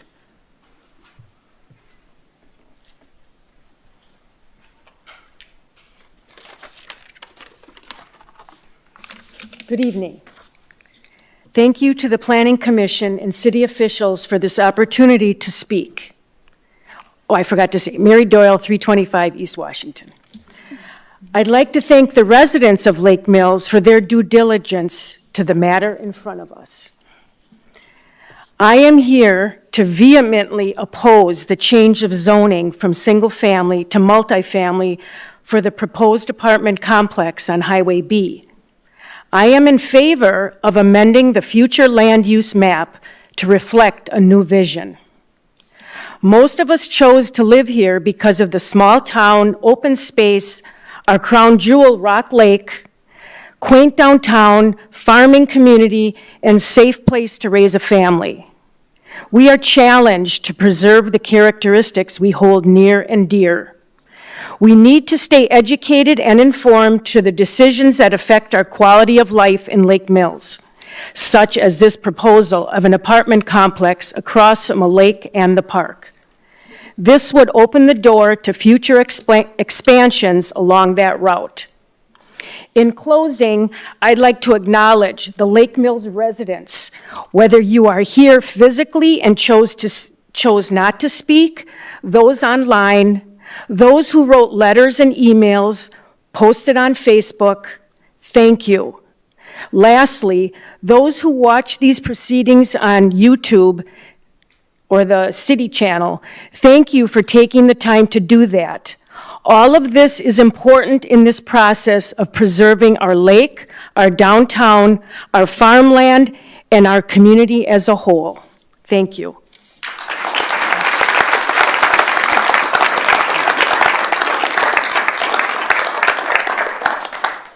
Thank you. Thank you for everyone who has commented so far. We have more comments that we want to hear from. Right now, we do not have recess on our agenda, so therefore, if the Plan Commission would agree to a 10-minute recess at this time, then I will need a motion and a second. I'll move for a and to 10-minute vote. recess. All right. Second. All right. Ms. Curler has moved and Dr. Mason has seconded to proceed with a 10-minute recess at this time. Let's go. All those in favor signify by saying aye. Aye. Aye. Aye. Anyone opposed? Same sign. Okay. We'll see you back in 10 minutes, and we will look forward to hearing from the others.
We're going to be coming back together in a few seconds. Y'all can take a seat.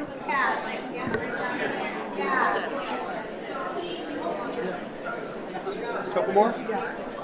If everyone can take a seat, we're going to be starting. Hi. Everyone, recess is ended. Hi. Hi, our 10-minute recess is over, and we are commencing our public hearing. Hi. I think so. We are commencing our public hearing. Our recess has ended, and I'm going to call the next speaker. Hi, the next speaker is Colton Hutchinson, 311 South Center Avenue, Jefferson.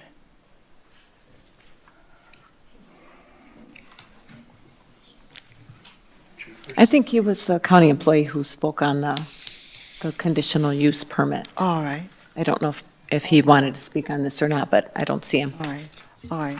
Well, that's fine. Okay. All right. In that case, we have a next speaker, and that's Catherine McGeorge, 7982 County Road B.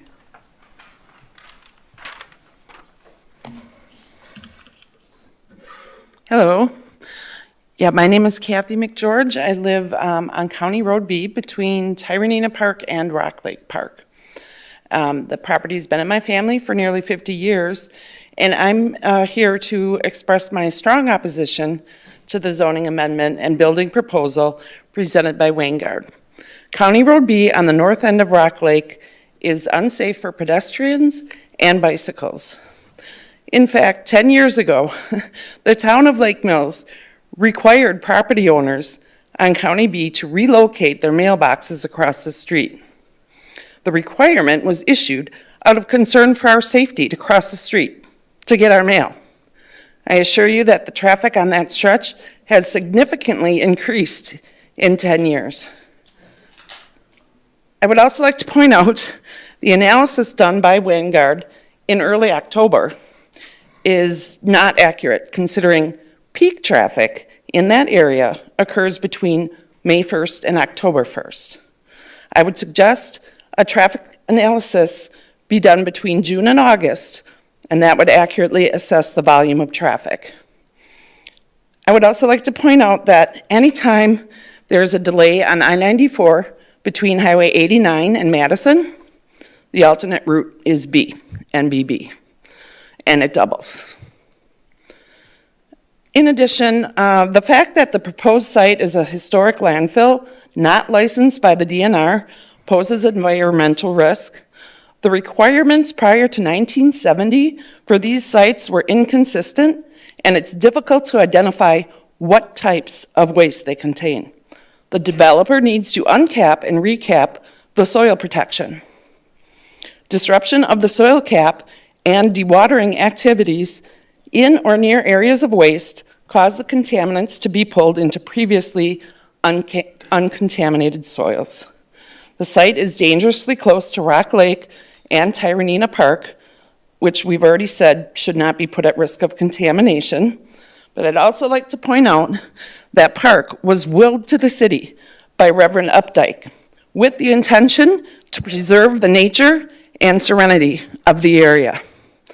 If the goal is to increase housing to serve this community, I would suggest seeking an area that is not across from the beautiful park, near Rock Lake, and on a former dump site. In closing, I urge the Plan Commission to carefully consider the safety of our community and the beauty of the area and reject the zoning amendment request from Wangard. Thank you.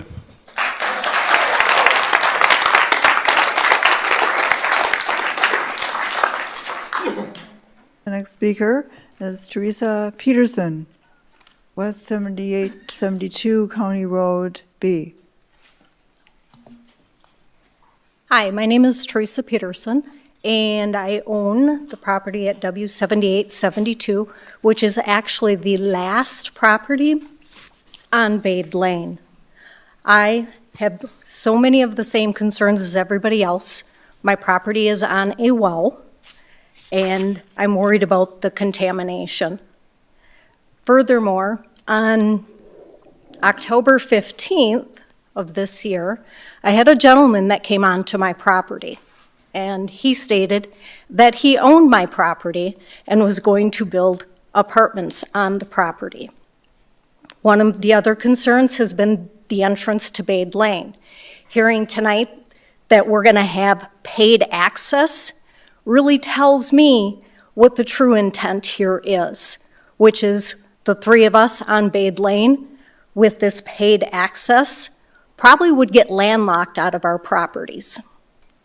Right now, we don't have paid access. We have access. Paved, P-A-V-E-D. Paved? Paved, not Okay. paid, not Well, just my to clarify. understanding was that we were going to have to pay for maintenance and upkeep to the property owner. And I truly believe that there's a landlock motive here. My property is 2.4 acres, and I think there's just more to this.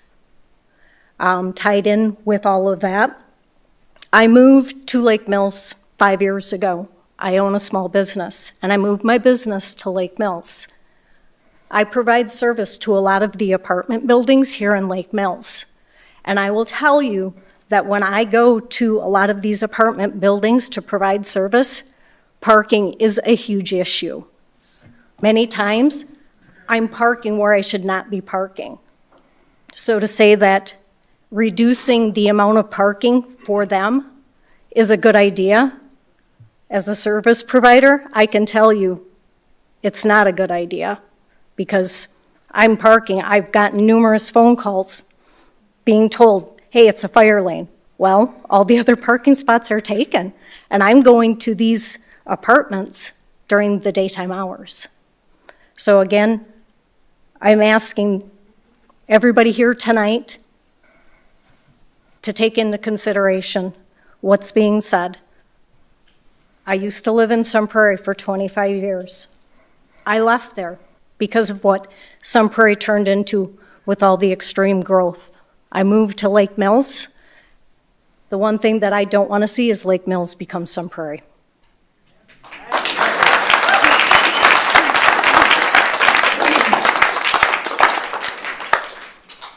All right, thank you.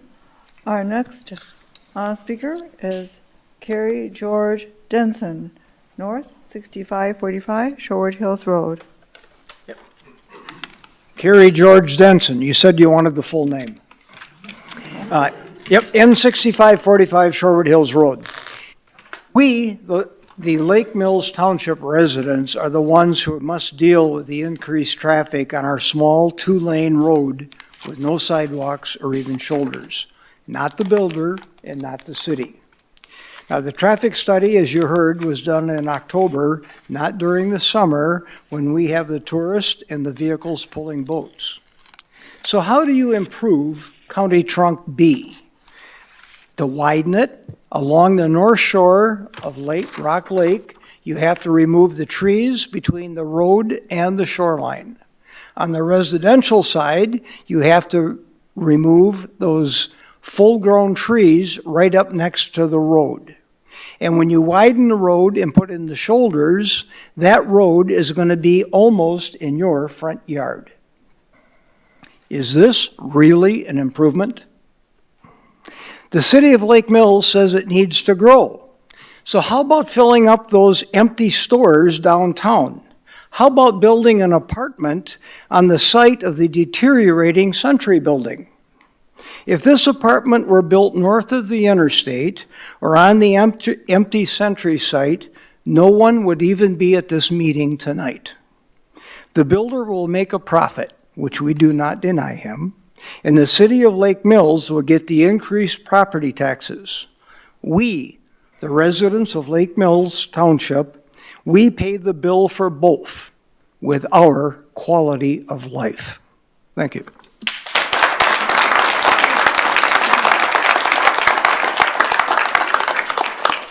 All right, thank you. The next speaker is Nina Fisher, West W8084 County Road B.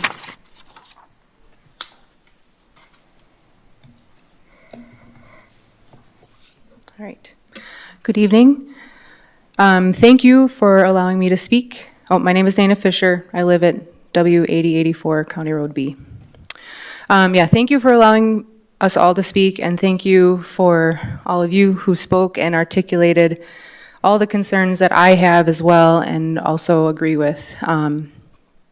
So myself and my family, we moved here, actually we landed here. We didn't really plan on moving to Lake Mills, but we were pleasantly surprised when we started living here and growing our young family. We have 2 kids, 8 and 9. So we want to also preserve the Norman Rockwell type community that we have here in Lake Mills. So that said, we oppose the rezoning this parcel and do not agree specifically with the high-density apartment complex of the 164 units at this location. My main concern is that currently County B does not safely accommodate the high volume of pedestrian traffic, like we've heard. It occurs year-round, but then it also doubles during the peak summer season. This traffic includes many kids. I see so many kids riding their bikes, walking, trying to get from the west side of Lake Mills, going to town, including residents crossing the road to the lake and walking along the road with friends or pets. County B has a narrow shoulder which does not allow for this to be done safely. And yes, and this stretch of County B does not have the room to expand for vehicle traffic or pedestrian traffic without possibly an active eminent domain or altering the Rock Lake shoreline. The stretch of road that I'm speaking about is going from the Tyranina Park west towards the Rock Lake Estate condos. It's that specific stretch. So the current vehicle and pedestrian traffic will increase significantly if a high-density apartment complex is built. Note that the current single and multi-units on this stretch, as I mentioned, total to about 93 units. This includes single families and condos. Many of these are occupied also in summer only. They are more like summer cabins, so not full-time residents. We are talking about adding another 164 units, 164 homes. That's more than double, almost tripling the amount of units that are already in a highly densely packed area. The traffic study that was completed on this road was done off-peak season, as was mentioned. It was done in October, and I don't believe the pedestrian traffic was evaluated. So in conclusion, the high-density apartments should be opposed because we are almost tripling the number of units in an area that is already at capacity, with no room for growth in vehicle or pedestrian infrastructure. I repeat, infrastructure is going to have to be looked at. I know the individuals at Wangard looked at the infrastructure just outside their proposed building. However, just west of that is our main concern. So then I would like to close with one question. Why is this rezoning being considered when just last meeting a multi-unit was denied to be built near Brewster Road? I think this was Rock Lake Apartments, for the reason that housing was too dense. I feel like this situation is more clear-cut and should be opposed as well. Thank you.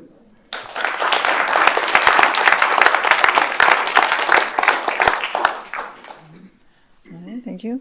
The next speaker is Jill DeLuna, West 7866 County Road B.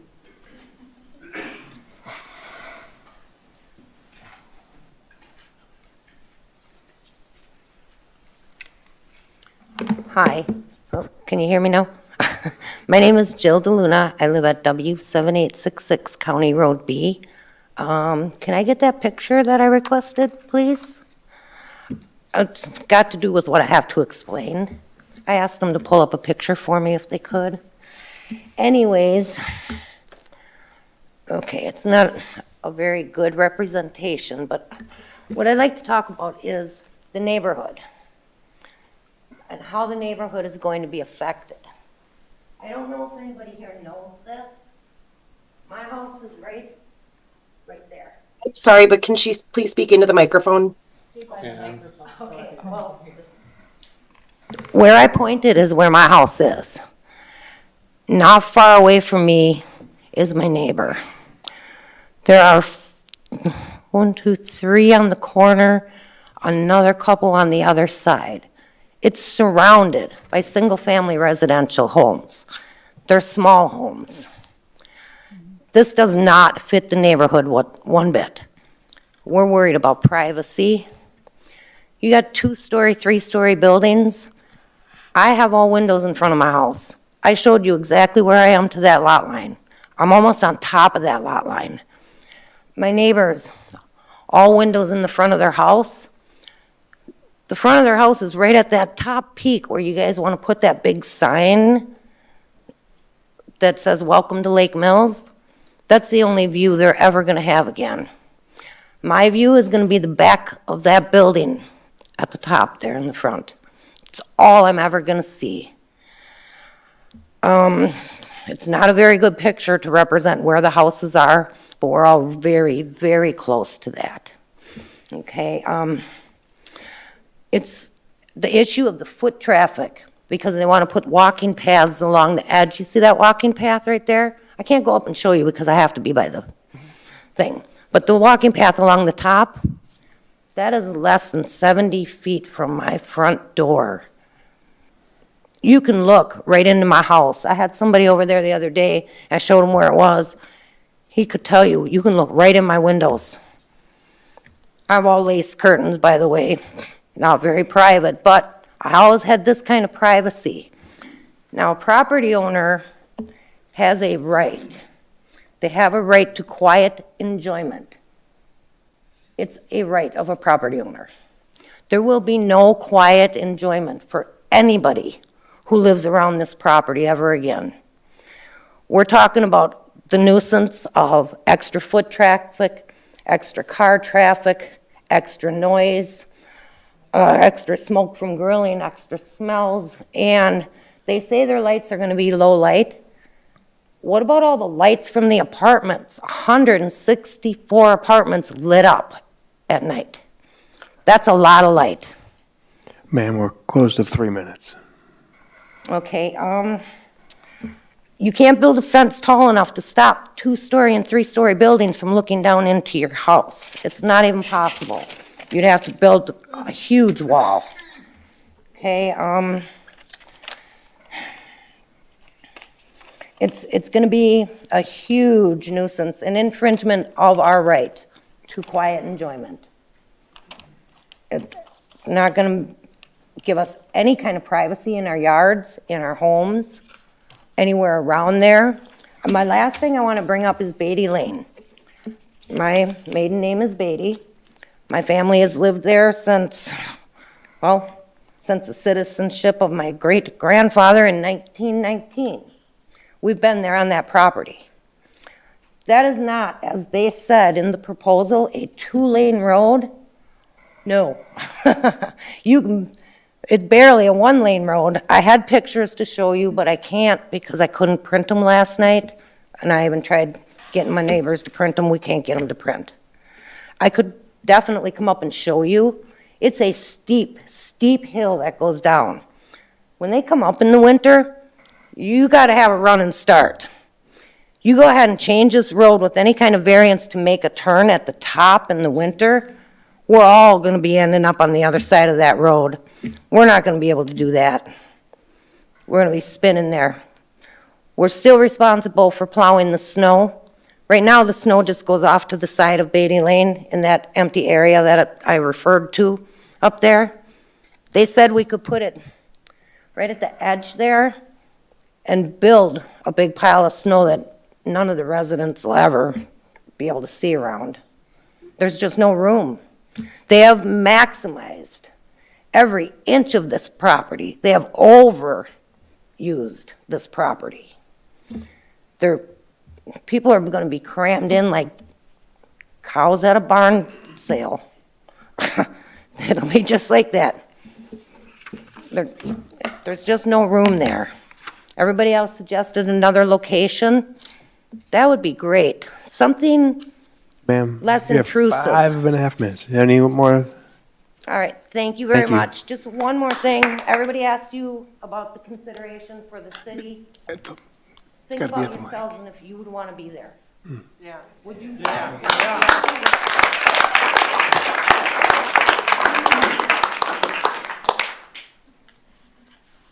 All right, thank you. The next speaker is Martin Lira, North 6565 Shorewood Hills Road. Hi, thank you. My name is Martin Lira. Just like Mr. Wirth said earlier today, I am a resident of Lake Mills. I am a member of this community. I have family members that both live in the town and the city of this town.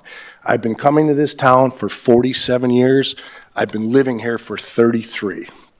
I have the concerns that everyone else has here as well. The police, the fire, the traffic, specifically for our children. My boys from the west side of the lake used to ride their bikes on County Road B into town. The bike traffic on the kids is unbelievable. The power, I will tell you, the power for the infrastructure is another big concern. I've been told and called and sent messages over the summer to turn your air conditioning up, meaning we don't have the power to support you guys on the west side of the lake. Typically in one summer, we lose power 4 to 6 times. So the infrastructure is not there to support another 64 units. The contamination of the lake is a big concern as well. We all swim in it, we all fish in it, we all boat in it. Who knows what's underneath that land that they're gonna dig up? I mean, that's a major concern as well. EMS. I live on the west side of the lake. I get my EMS now from Cambridge. 10, 15 minutes to get an EMS call versus 6 and 7. In a life-changing situation, that is a massive amount of time. So again, going back to the infrastructure of the fire, the police, the traffic, the power, the EMS, big concerns that need to be addressed. Another gentleman here said about the redevelopment and the growth of our town. Yes, we'd like to see the proper growth in the development of this town. Do we need more apartments? I don't think so. Do we need more banks and credit unions? I don't think so. What about, I think it was General Denson said it, what about downtown here? How about the Century Building? Let's do something there. Let's regentrify the downtown area and get people back coming into this Rockwell town. Other than that, guys, I just say let's all think about that and go Lake Mills.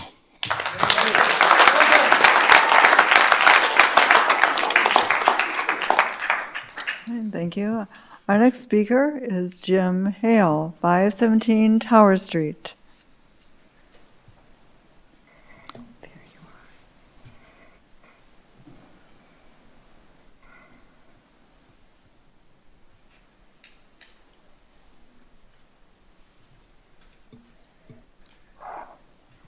Jim Hale, 517 Tower Street. I'm here to speak in opposition to the rezoning request. As a former member of this Plan Commission and former chair of this Plan Commission, I can say that I've heard ample reason to reject the zoning request.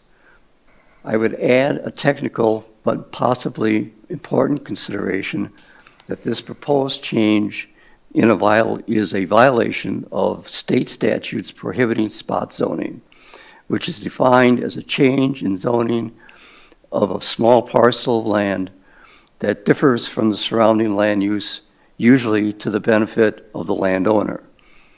In the future Land Use Plan 2040, the parcel that is the Sanders Farm is designated multi-use. This is an error. As stated by the owner of the farm, their farm is in conservancy, and it will always be in conservancy. As such, the surrounding land uses to the proposed parcel are conservancy, agriculture, parkland, and environmental corridor. This fits the definition of spot zoning. I would ask that you consider this legal concern and add it to the pile of negative testimony given this evening. That's it. Thank you.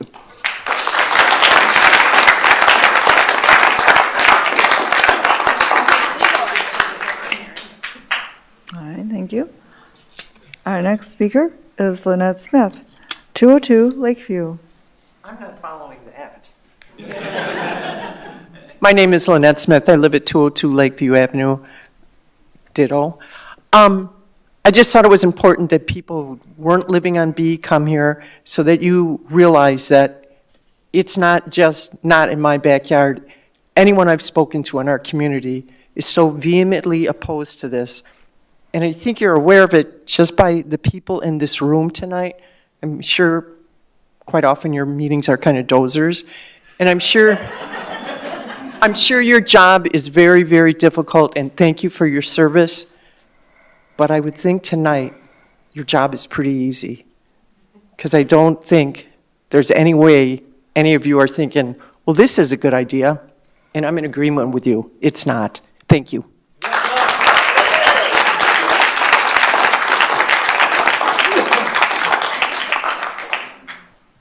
All right, thank you. Our next speaker is Rita Shropshire, West 8405 Bridle Path.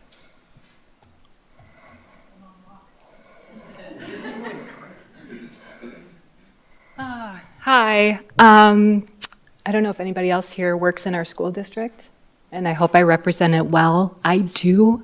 And the number of kids in our elementary school, we have teachers that have offices under the stairs. We have teachers giving up their offices to support students. I really don't think we need more apartments to bring in more families. We already can't press referendums to make our schools bigger. So please consider our community in your decision, and our schools, and our precious, precious teachers, and our kids, so that they get the support that they need. When there's so many kids, there's a lot of kids that are going unsupported. That's all.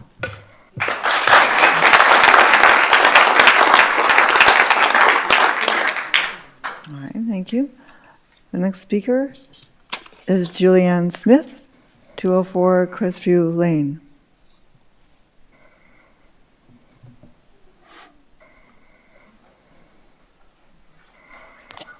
Hi, I'm Julianne Smith, and I'm rather sure I circled do not want to speak, but here we are. I live at 204 Crestview Lane, and I just echo the concerns. It's a landfill.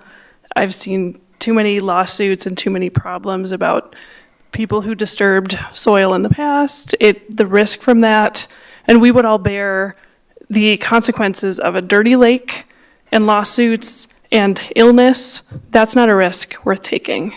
And the schools already are crowded. I don't believe them that they said that wouldn't be a lot more children. I don't believe the study. I don't believe the traffic study. I'm an engineer. They need to choose their studies. They obviously cherry picked to do it in October.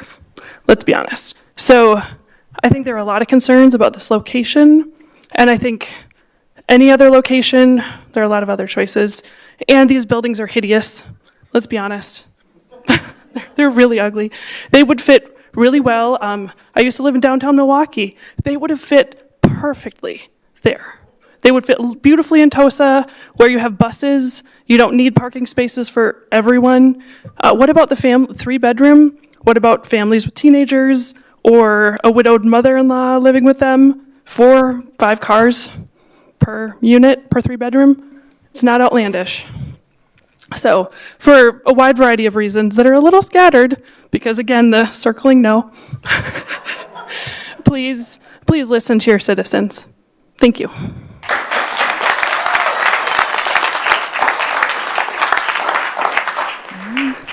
Thank you. Oh, okay.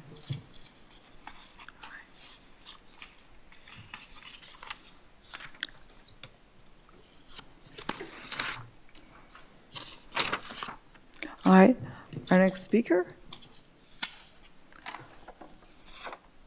is Brandy Bruskowski-Durrell, 204 West Lake Park Place.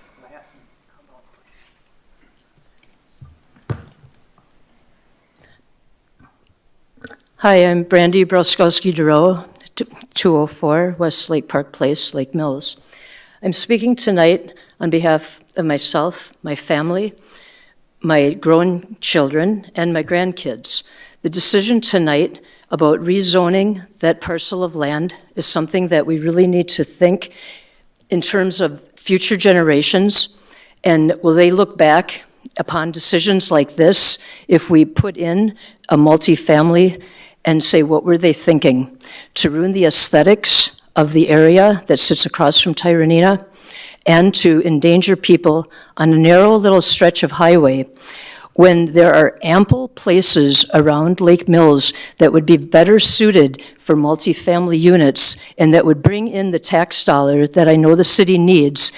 And it's not a reason to rush into putting it there in that small parcel where we risk contamination, especially if the plan to dig down for 100 stall parking unit, you don't know what kind of can of worms is being opened up to build a structure, if that's still in one of the proposals. And even if all the parking is up above, all of the impermeable surfaces that will be created and the way that water will be flowing, yes, they say they have a holding pond, but you don't know once all this is done what the structure will end up causing. Parking lots and buildings. So one of the things that was brought up by, I don't know if his name is Wolf, is it? That brought up about then the property would be monitoring the landfill. Well, any owner of a property, whether it's built upon or not, should already be monitoring that. That should not be a concern of residents around it. That owner should be responsible. They bought the property knowing a landfill was there. I feel this was really rushed through because many of us here tonight didn't even know about this whole proposal and how far along it's gone until just in October. That's when many of us found out about this. So I feel part of what I'm speaking for is the vox populi. It's the voice of the people. That's what we're all here, all of us presenting tonight, to our Plan Commission to carefully consider this before an error in judgment because of thinking we need the tax base and that's the only place that we're going to get it, that is not. We have many alternatives to that, in particular across the interstate. It's inevitable that one day that's going to be developed. And so that is where we should be trying to attract developers in and investors in so they can help fund the infrastructure to expand the sewage, pipes to our water treatment plant and water out to that area. But if we get the right investors in and the right developers in, that area can be expanded. But I strongly urge you to not approve the change in zoning for the location on Highway B. Thank you.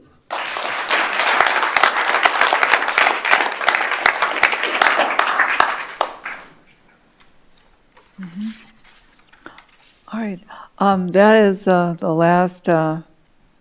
last speaker that we have listed. Is there anyone who wanted to speak? And I don't have your slip of paper. All right, I'm not seeing anyone right now. All right, all right. Is there anyone else? We are still in public hearing. Is there anyone else who wishes to speak on this requested rezoning? Misty, is there anyone online? There was one individual, Robert Bagwell, 427 Giles Street. I'm not sure if his microphone is working now or not. He was indicated that it wasn't when he messaged in. There was one other individual who asked that I pass a message on that did not want to speak directly. So I'm not sure if Robert Bagwell is still available or not. All right. Well, we would invite anyone who didn't have the opportunity to send in written comments. Is there anyone else who wishes to speak about this proposed rezoning? Are there any further comments about this proposed rezoning? If you would, please approach the lectern and state your name and address for the record. Question. You jumped into it. Paris Hampson and 6590 Short Hills Road. I just wanted to ask, I just wanted to make sure that we will find out tonight if you are going to go ahead and push it through or not push it through to the city council. We won't know until We're not doing a back and forth. Yeah, If you have a statement, please make it. Yeah, did Oh, you I have? thought that was it. Yeah. Okay. We're not doing a back and forth with the speaker at this point, so if you have a statement, we would welcome it. You can't ask them if they're going to decide tonight? No? Well, you can, but they're not going to answer. Oh. All right. Yeah. All right, well, thank you. All right. Is there anyone else who wishes to make a comment on the proposed rezoning? Are there any further comments on the proposed rezoning? Does anyone else wish to speak on the proposed rezoning? Okay. All right. I'm going to declare the public hearing closed, and therefore we go on to item number 8, discussion recommendation zoning amendment from Wangard Properties Incorporated from single-family residential R14 to multifamily residential R312 with a planned development district for a general development plan in accordance with Section 660-206D3, consisting of approximately 15.25 acres. Well, Plan Commission, we are in discussion. I have one question. Can I ask Dustin? Is that okay? If we were, if we were to keep the zoning as is, how many properties would be, do we have an estimate of how many properties could go on that? How body vote? many single-family residences? I sent this to Drake the other day. 52 is what be entitled Yeah. on the parcel. Okay. 52 single-family at minimum lot sizes. Thank you. Yes. That's entitled by right, so Correct. that would not come before Plan Commission or City Council if they complied with each and every aspect of the zoning code. Correct. The Thank you. plat would come before you, but if it complied, you'd be obligated to approve it. Thank you.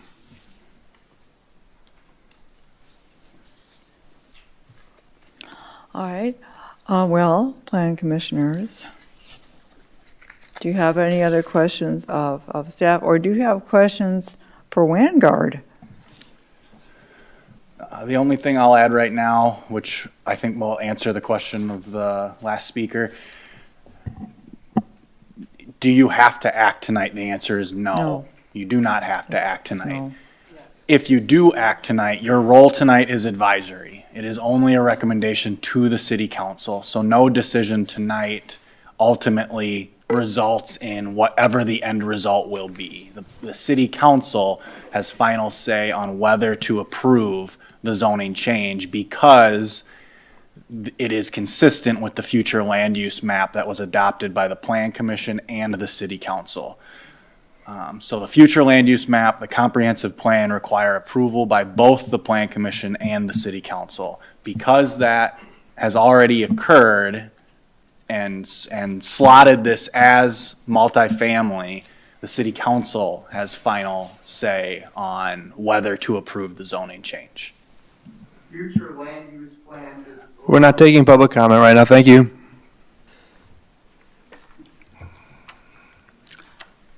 Oh, Ms. Curler. I have a couple questions.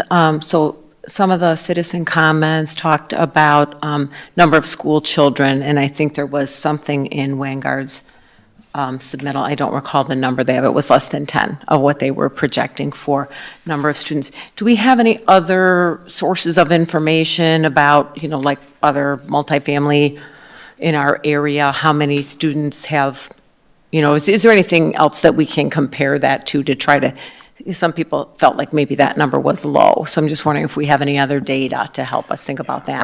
Our best comparable in the city is Rock Creek Apartments, which is 144 units. They have 9 school-age children. And that's 1 bedroom and 2 bedroom? Correct. Or they're 144, 1 bedroom and 2 bedroom? Okay, and so then similarly on parking, and maybe Rock Creek Apartments, or maybe there's some other multifamily, how did we treat some of those other recent multifamily with respect to the parking density? We have held all of the other developments to the standard, which is 1 internal or covered parking stall per unit, 1 uncovered, and then 1 half stall per unit for visitors. So the 2.5 per unit sort of The formula? only exception may be a much smaller scale Bayberry, I believe, had some relaxation of parking requirements. I think Slightly, they were only 8 units, and they had 10 parking stalls. Okay, thank you. Could he restate that? Can I ask that? Can you repeat what you just said, Justin? I'm sorry, the Bayberry is a planned development district. Did you say every other place has 2.5? I'm sorry, yes. Thank you.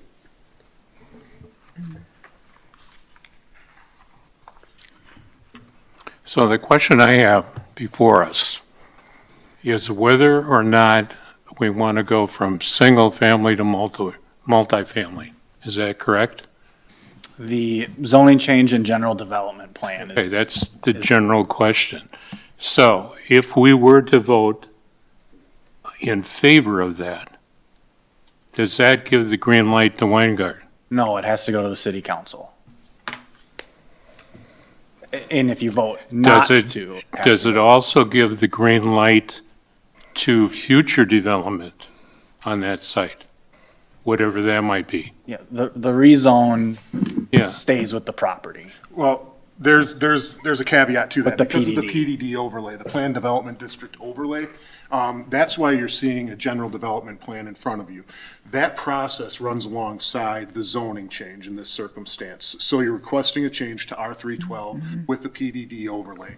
Those two processes are really based on the application that you see. So they run together in this circumstance. And under our local ordinance, I have this written down for a citation, just in case anyone wants to look at it. 66206 is the Planned Development District ordinance within the zoning code. Sub D, as in Dan, 3B as in boy. That states the specific process for the enterprise that we're engaged in right now. And I'm going to read that language. The process for review and approval of the GDP, the General Development Plan, shall be identical to that of the zoning amendment as outlined in 66197, the zoning map amendment section. The approval of a GDP by the City Council shall establish the PDD GDP overlay. They're connected because of the application. You're only responding to that application. That is depicted as such on the zoning map after that. The previous zoning, however, so in this circumstance, R14, single-family residential, shall control development within the area of the GDP until all portions of the GDP are approved as a precise implementation plan as outlined in subsection below this. So that's the next step in the Planned Development District overlay. You go through this process. If a zoning amendment is recommended, and ultimately the city council says, yes, we approve this, and it is done in light of the GDP, the subsequent step is going through the precise implementation plan, which is based on that GDP, and that requires a development agreement and other steps at that point to make sure that basically the city and the developer in this circumstance have a general understanding, have a precise understanding of what's going to happen, timeframes, implements, et cetera, and that's really the final approval portion. So this is a portion of that. You can run the GDP and the PIP in the same process. In this circumstance, that's not happening. They're separate processes, so you will see a precise implementation plan and a development agreement in the future if this does move forward. But right now, you're really only focused on from R14 to R312 with the PDD and then slash the GDP as well. You're only contemplating changing the zoning in light of the application that you have received. Yeah. Does that make sense? Yes, Okay, well, very yeah, kind of. Kind of. All right. Just mud. All right, the last question I have is, why are there two numbers with parcel identification? There are two parcels. So there's the parcel to the north, which is kind of a triangular in shape, I believe is 5 1/4 acres, let's say. The parcel to the south, which is really where the development is occurring, or is planned to occur, is 12 and some change acres. Those two would likely be consolidated in the future in light of this process, if the development goes forward. That has not occurred yet, and that would be something that would need to be buttoned up as we move this along, if it moves forward. So I have a follow-up question to your detailed explanation of what the motion is before us tonight.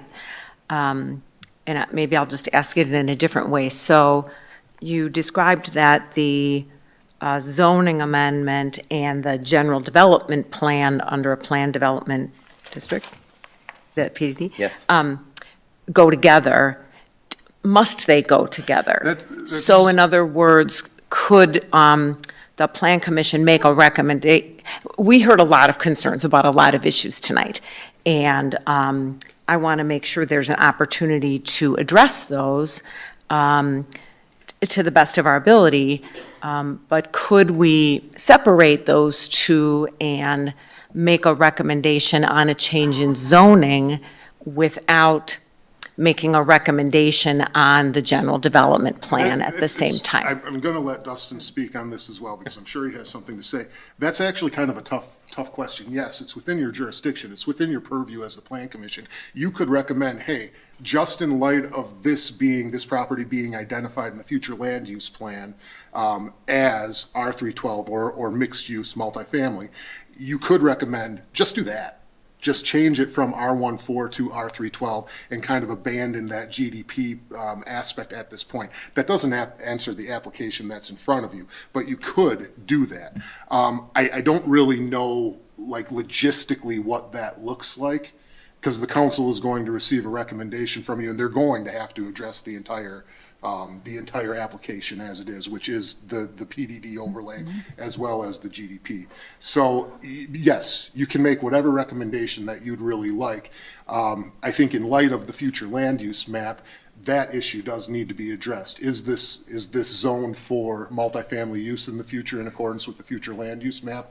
Or is this going forward with this application, R312 PDD overlay in light of the GDP? Clear? So I suppose, as you mentioned, like if we did nothing, like a developer could come in and have a bunch of homes there. It doesn't really have to go through us unless if they do everything properly. Of a plat approval process. Approval process, yeah. Thank you. But that's different than that's procedural. There is not a lot of leeway for you to deny a plat that complies with zoning. Thank you for being more articulate. So I guess what I'm wondering is because when I think of mixed use, I think of like some homes and maybe mixed use was done. That term was done away with the. Sorry. It was called mixed residential, and it was inside the document. Definition for mixed residential was any development that was 3 units or more, right? So single family, duplex. Mixed residential was triplexes, quads, anything. You can understand why that's very confusing, and we changed it in the last plan to multifamily residential, so it's very clear what's being, I guess what I'm thinking is like some homes, maybe some apartments, maybe some other things. So that is absolutely a mixed, that's what we call planned neighborhood in the development, right? In the comprehensive plan. There are areas in the community that we have, we have in the future land use map for planned neighborhood where hopefully we will get some single family, some duplexes, some multifamily of varying types, and someone would come through this process and say, here's how I have a 20-acre piece of land, and here is how I'm going to divide it up with these different types of residential unit types, right? The goal is that people could move up and down within their neighborhood, not having to crisscross the city, right? Yeah. When you want to live in a duplex and you're starting your family, you could then move up to a single-family home, or if you were in an apartment, right? All within a walkable distance of each other. That is not the request here, obviously, is not of varying unit types. Yeah, then that was my point. Yes. Thanks. Only one point I'd like to touch on, since we heard quite a bit about it, is it is not within my authority, your authority, the city council's authority to declare this parcel unbuildable. We cannot do so. We do not have regulatory authority over the landfill. If someone were to come in, if nothing happened in this state R14, and someone were to come in with a proposal that complied with the zoning code, and they presented to us a permit from the DNR that signed off on their plan for monitoring, remediation, avoidance, whatever that may be, we would still be obligated to approve that development. So I just want to be clear that none of us, the city manager, the city council, the plan commission, can declare this unbuildable because of the site. The DNR has jurisdiction over us in this regard.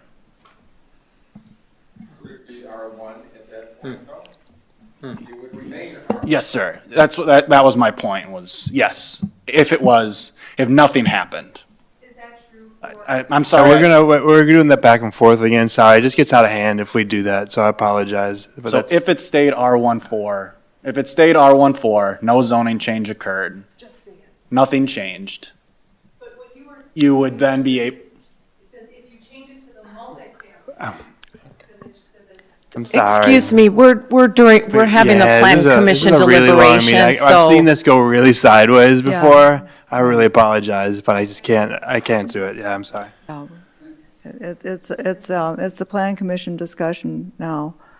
And remember, Please, please asked respect the process. We gave you guys 2.5 hours to talk. Thanks. So yes, if the zoning didn't change, you can't declare it unbuildable. That's the main point. So if someone complies with its zoning as it currently sits, R14 had a single family development on there, and we received a permit from the DNR saying that they had signed off on it, we would be obligated to approve it. So I just don't want to give you the expectation that you as the plan commission or the city council or I through some administrative capacity could declare it unbuildable and say that this landfill will never be touched, because we can't do that. I guess to me, just me making sense of this is basically saying to that person who owns that land, we're going to change the game on you, which you can't do. Just like it's challenging to change the game on the folks that live really close. The term would be regulatory taking for the existing landowner if you tried to limit their ability to, outside of your authority, beyond what your zoning code is, to limit development on the site.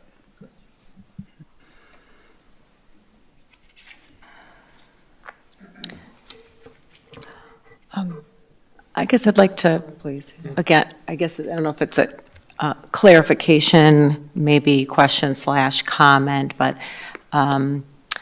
again, thinking about this proposal as a planned development district, if I'm understanding it right, there's only 2 areas where they don't comply with our zoning code for multifamily. Now, obviously, they need a rezone for multifamily, but they wouldn't need a planned development district except for the number of parking stalls and the size of the units. Is that correct?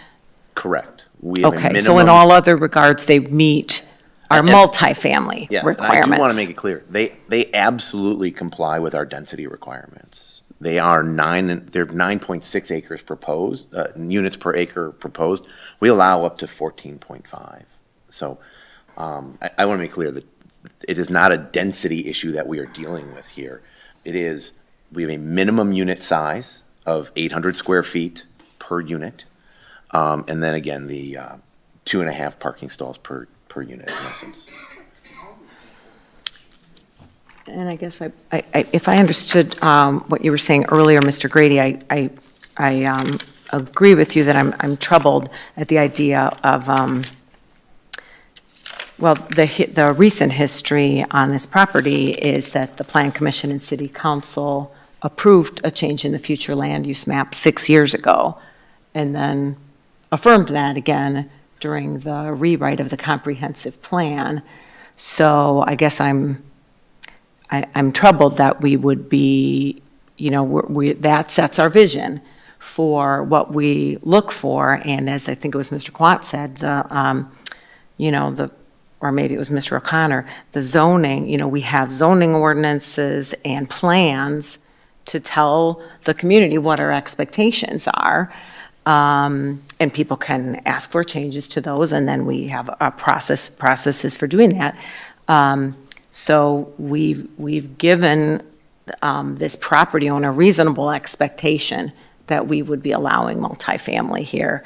Now, maybe not this exact development, and maybe not these exceptions that are being sought, but I do feel some responsibility to honor those past decisions for this property owner in terms of multifamily. I think there's an expectation there that the city has approved previously. I'm still trying to figure out, though, how we can address through whatever we would do tonight, how we can address concerns that the community is raising, and particularly the exceptions that the developer is requesting. So again, I'm still trying to figure out if we can't separate the zoning amendment from the GDP so that there can be more discussion and refinement of the plans. I think one of the bright points to the plan development process is it enables an iterative process. It enables you to evaluate a development on its merits and its benefits or impacts and concerns. Whereas if you were just to zone it straight zoning, they comply with the zoning code. When they come in, they'll give, Troy will issue building permits, right? If you meet those requirements. So the plan development district process, well, I know a bit confusing for many, gives you the most control over the property, which is a good thing. Because you've obviously heard a lot of concerns. You have a lot of latitude in what types of conditions or constraints that you want to apply to the development proposal itself. That can be as much as specific offsite improvements to address concerns. It can be limiting the amount of density. Should that be a concern that you want to address? Well, I said it complies with the R312. The moment they go into asking for latitude on certain bulk requirements, parking and unit size, you can require certain conditions be met that to ensure it is in keeping with context, scale, massing, appearance, et cetera, of the area. So you do have a fair amount of kind of carte blanche here.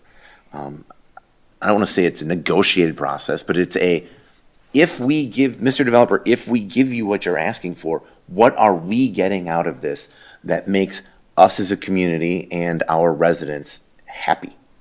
And public benefit issues. So please refrain. Hang on. So again, We are in planning commission discussion. The public comment period has ended. if your decision is you need to provide more off-street or more off-street pedestrian and bicycle facilities, you can do so. If you feel that additional roadway improvements are required, you can do so. If you feel that the unit types are not to your liking, you can make recommendations to the council on those issues. So again, while I see you have concerns about separating the base zoning from the PDD, I think it's in your best interest to keep them together. And again, maybe these items won't be satisfied to an acceptable state for you. That could happen, right? That can be the result of this, is you don't feel that it has overcome the impacts or concerns or obstacles that it needs to overcome. That is a legitimate outcome here.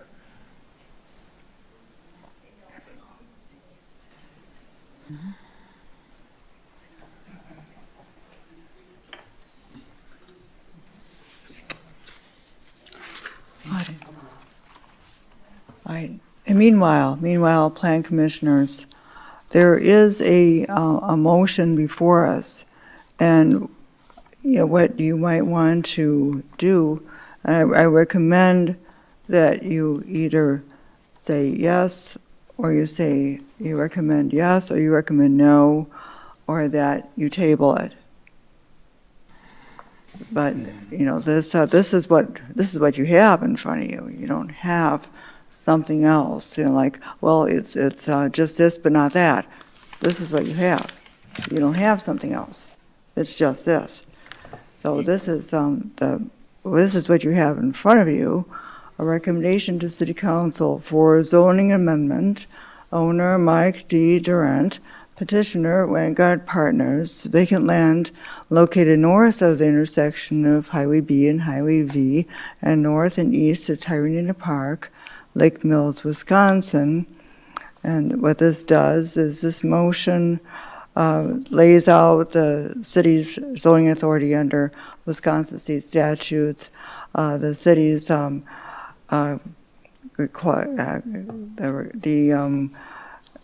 regulations for rezoning, the requirements for rezoning, the requested rezoning that is in front of you, which is from single-family residential R14 to multifamily residential R312 with planned development district overlay.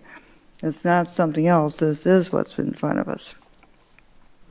The 2020 comprehensive plans, it also lays out the 2020-2040 comprehensive plans, land use map showing the property as mixed use, multifamily residential. The review by city staff, it lays out review by city staff and consultants. Tonight's public hearing. This motion is a recommendation, the Plan Commission recommendation to approve.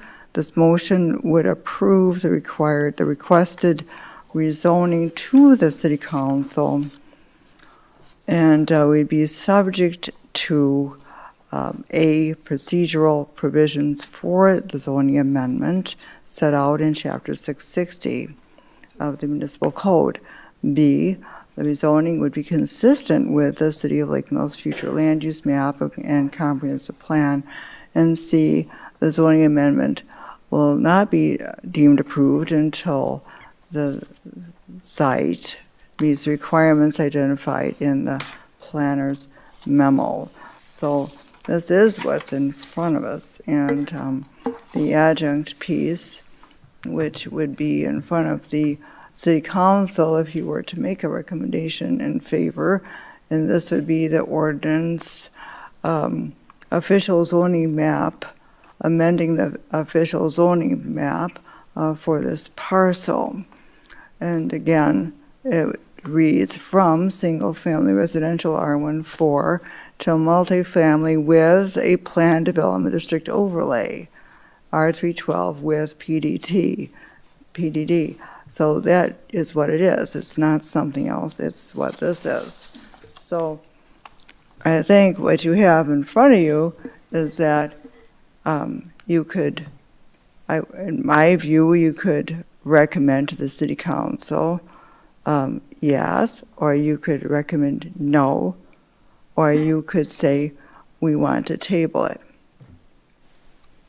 Is there anything? With all due respect to the chairman, it could also be amended. Yes, it can. You can also choose to give feedback to the developer of items you would like them to address, to come back before you. Right. And then it's at that point, it's up to them whether they do so or not to essentially earn whatever recommendation you're going to make. But you can adjust your action. Right. Motions get written in the affirmative as a matter of policy. So that's Right. why it's in front of you that way. So That's how every resolution gets written. That's just the why it's written that way before you. So what you end up recommending is only within your purview.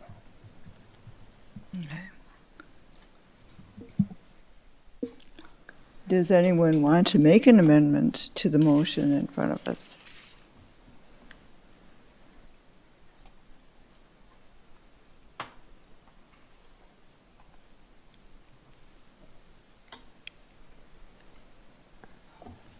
Are you ready to move? You ready to move, or do you have any? Yeah, I'll motion to vote on motion 24-11-1.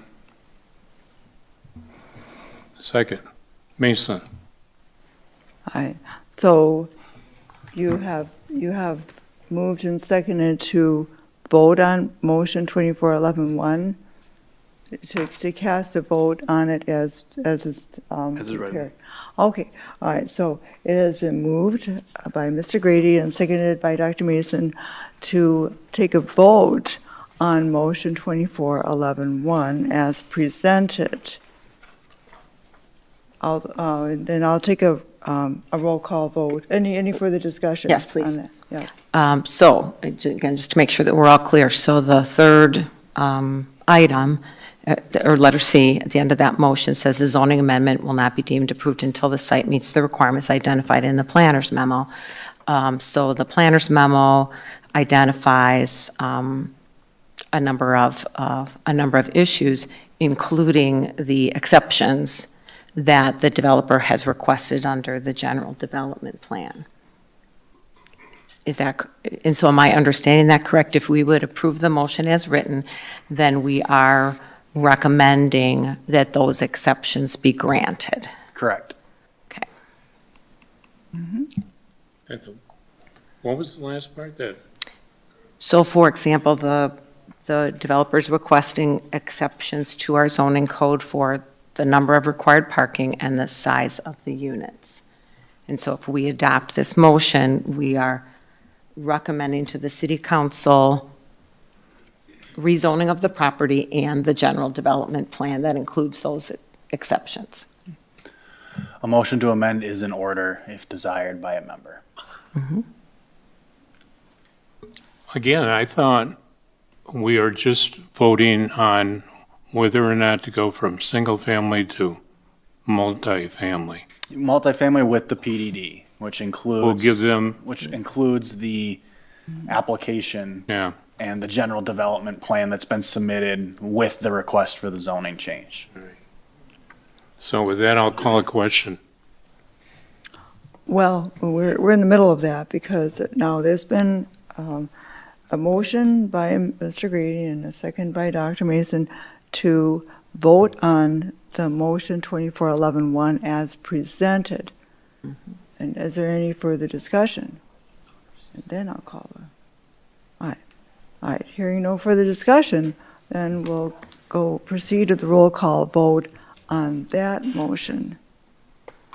And the motion to take a vote on this motion as presented. So that's what we're your voting motion on is. the motion. We Yeah. are voting on the motion. No, you have, what happened was that there's been a motion and a second to take a vote on this motion 24-11-1 as presented. That's all. Oh, so in other words, to not amend You're not voting on it yet. but- Technically, the motion is to to take a- basically end debate and then. Okay. Yeah. Like you said, Essentially, call the Mr. Grady, question. essentially, Mr. Grady and Mr. Coots called the question. Yeah, they did. And but now we- you're voting on the motion to call the question. Yes, we still have to take a roll call vote on that because this has happened, and so therefore, we could proceed with the roll call vote on what's been moved. Do you want me to take Curler? that back? Do you have more to say? Yeah, you can withdraw. You and the second can If there's withdraw more if to that's your discuss, desire. we can. Is there more? I didn't hear any more. So it sounds like we can take a vote on voting on this as presented. But we need a roll call vote on that. Did you follow what happened, Misty? That we are going to now have a roll call vote on taking a vote on motion 2411-1 as presented. Yes, are you ready for me to start? Yeah. Ms. Curler? Aye. Dr. Mason? Nay. Mr. Coots? Aye. Ms. Lazaris? Aye. Mr. Grady? Aye. Motion passes 4-1. Okay. I pass 4-1 to take a vote on motion 2411-1 as presented. Is there a motion concerning a motion 2411-1?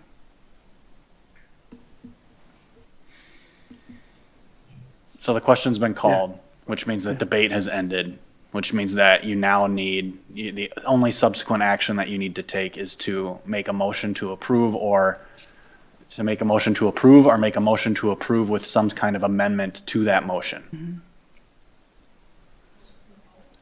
Want to get that language really nail it here because Robert's Rules of Order is not my best. So if I make a motion to approve, essentially we would be bringing that to vote, right? Correct. So I would motion to approve 2411-1. Okay.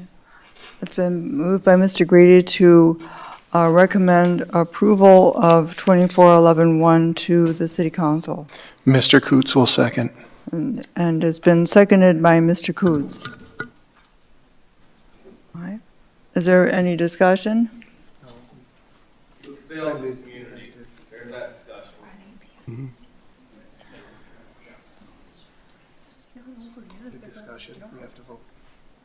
All right. I'm hearing no more discussion on that. Again, it was moved and seconded to pass motion 2411-1, recommending this amendment to the City Council. And we'll proceed now with roll call vote. Dr. Mason?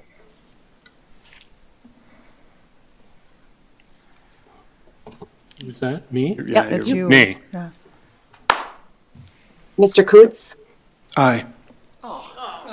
Ms. Lazaris? No. Mr. Grady? No. Ms. Curler? Aye. Motion fails. Quiet. Please quiet. Be respectful. So just so, the item will proceed to City Council with a recommendation to deny. Thank you, thank you, thank you. Please be respectful. Please be respectful. That's correct. Okay. Turn your thing on. Can I just say something? Madam Chair, I'd recommend moving to adjourn. Go ahead. All right, yes. Motion adjourned? Yes, did you make the motion? No, you ready? We are. Okay, I'll move to adjourn. Mr. Coots will second. All right, it's been moved by Dr. Mason, seconded by Mr. Coots to adjourn the meeting. All those in favor signify by saying aye. Aye. Aye. All those against, the same sign. We're adjourned. Okay.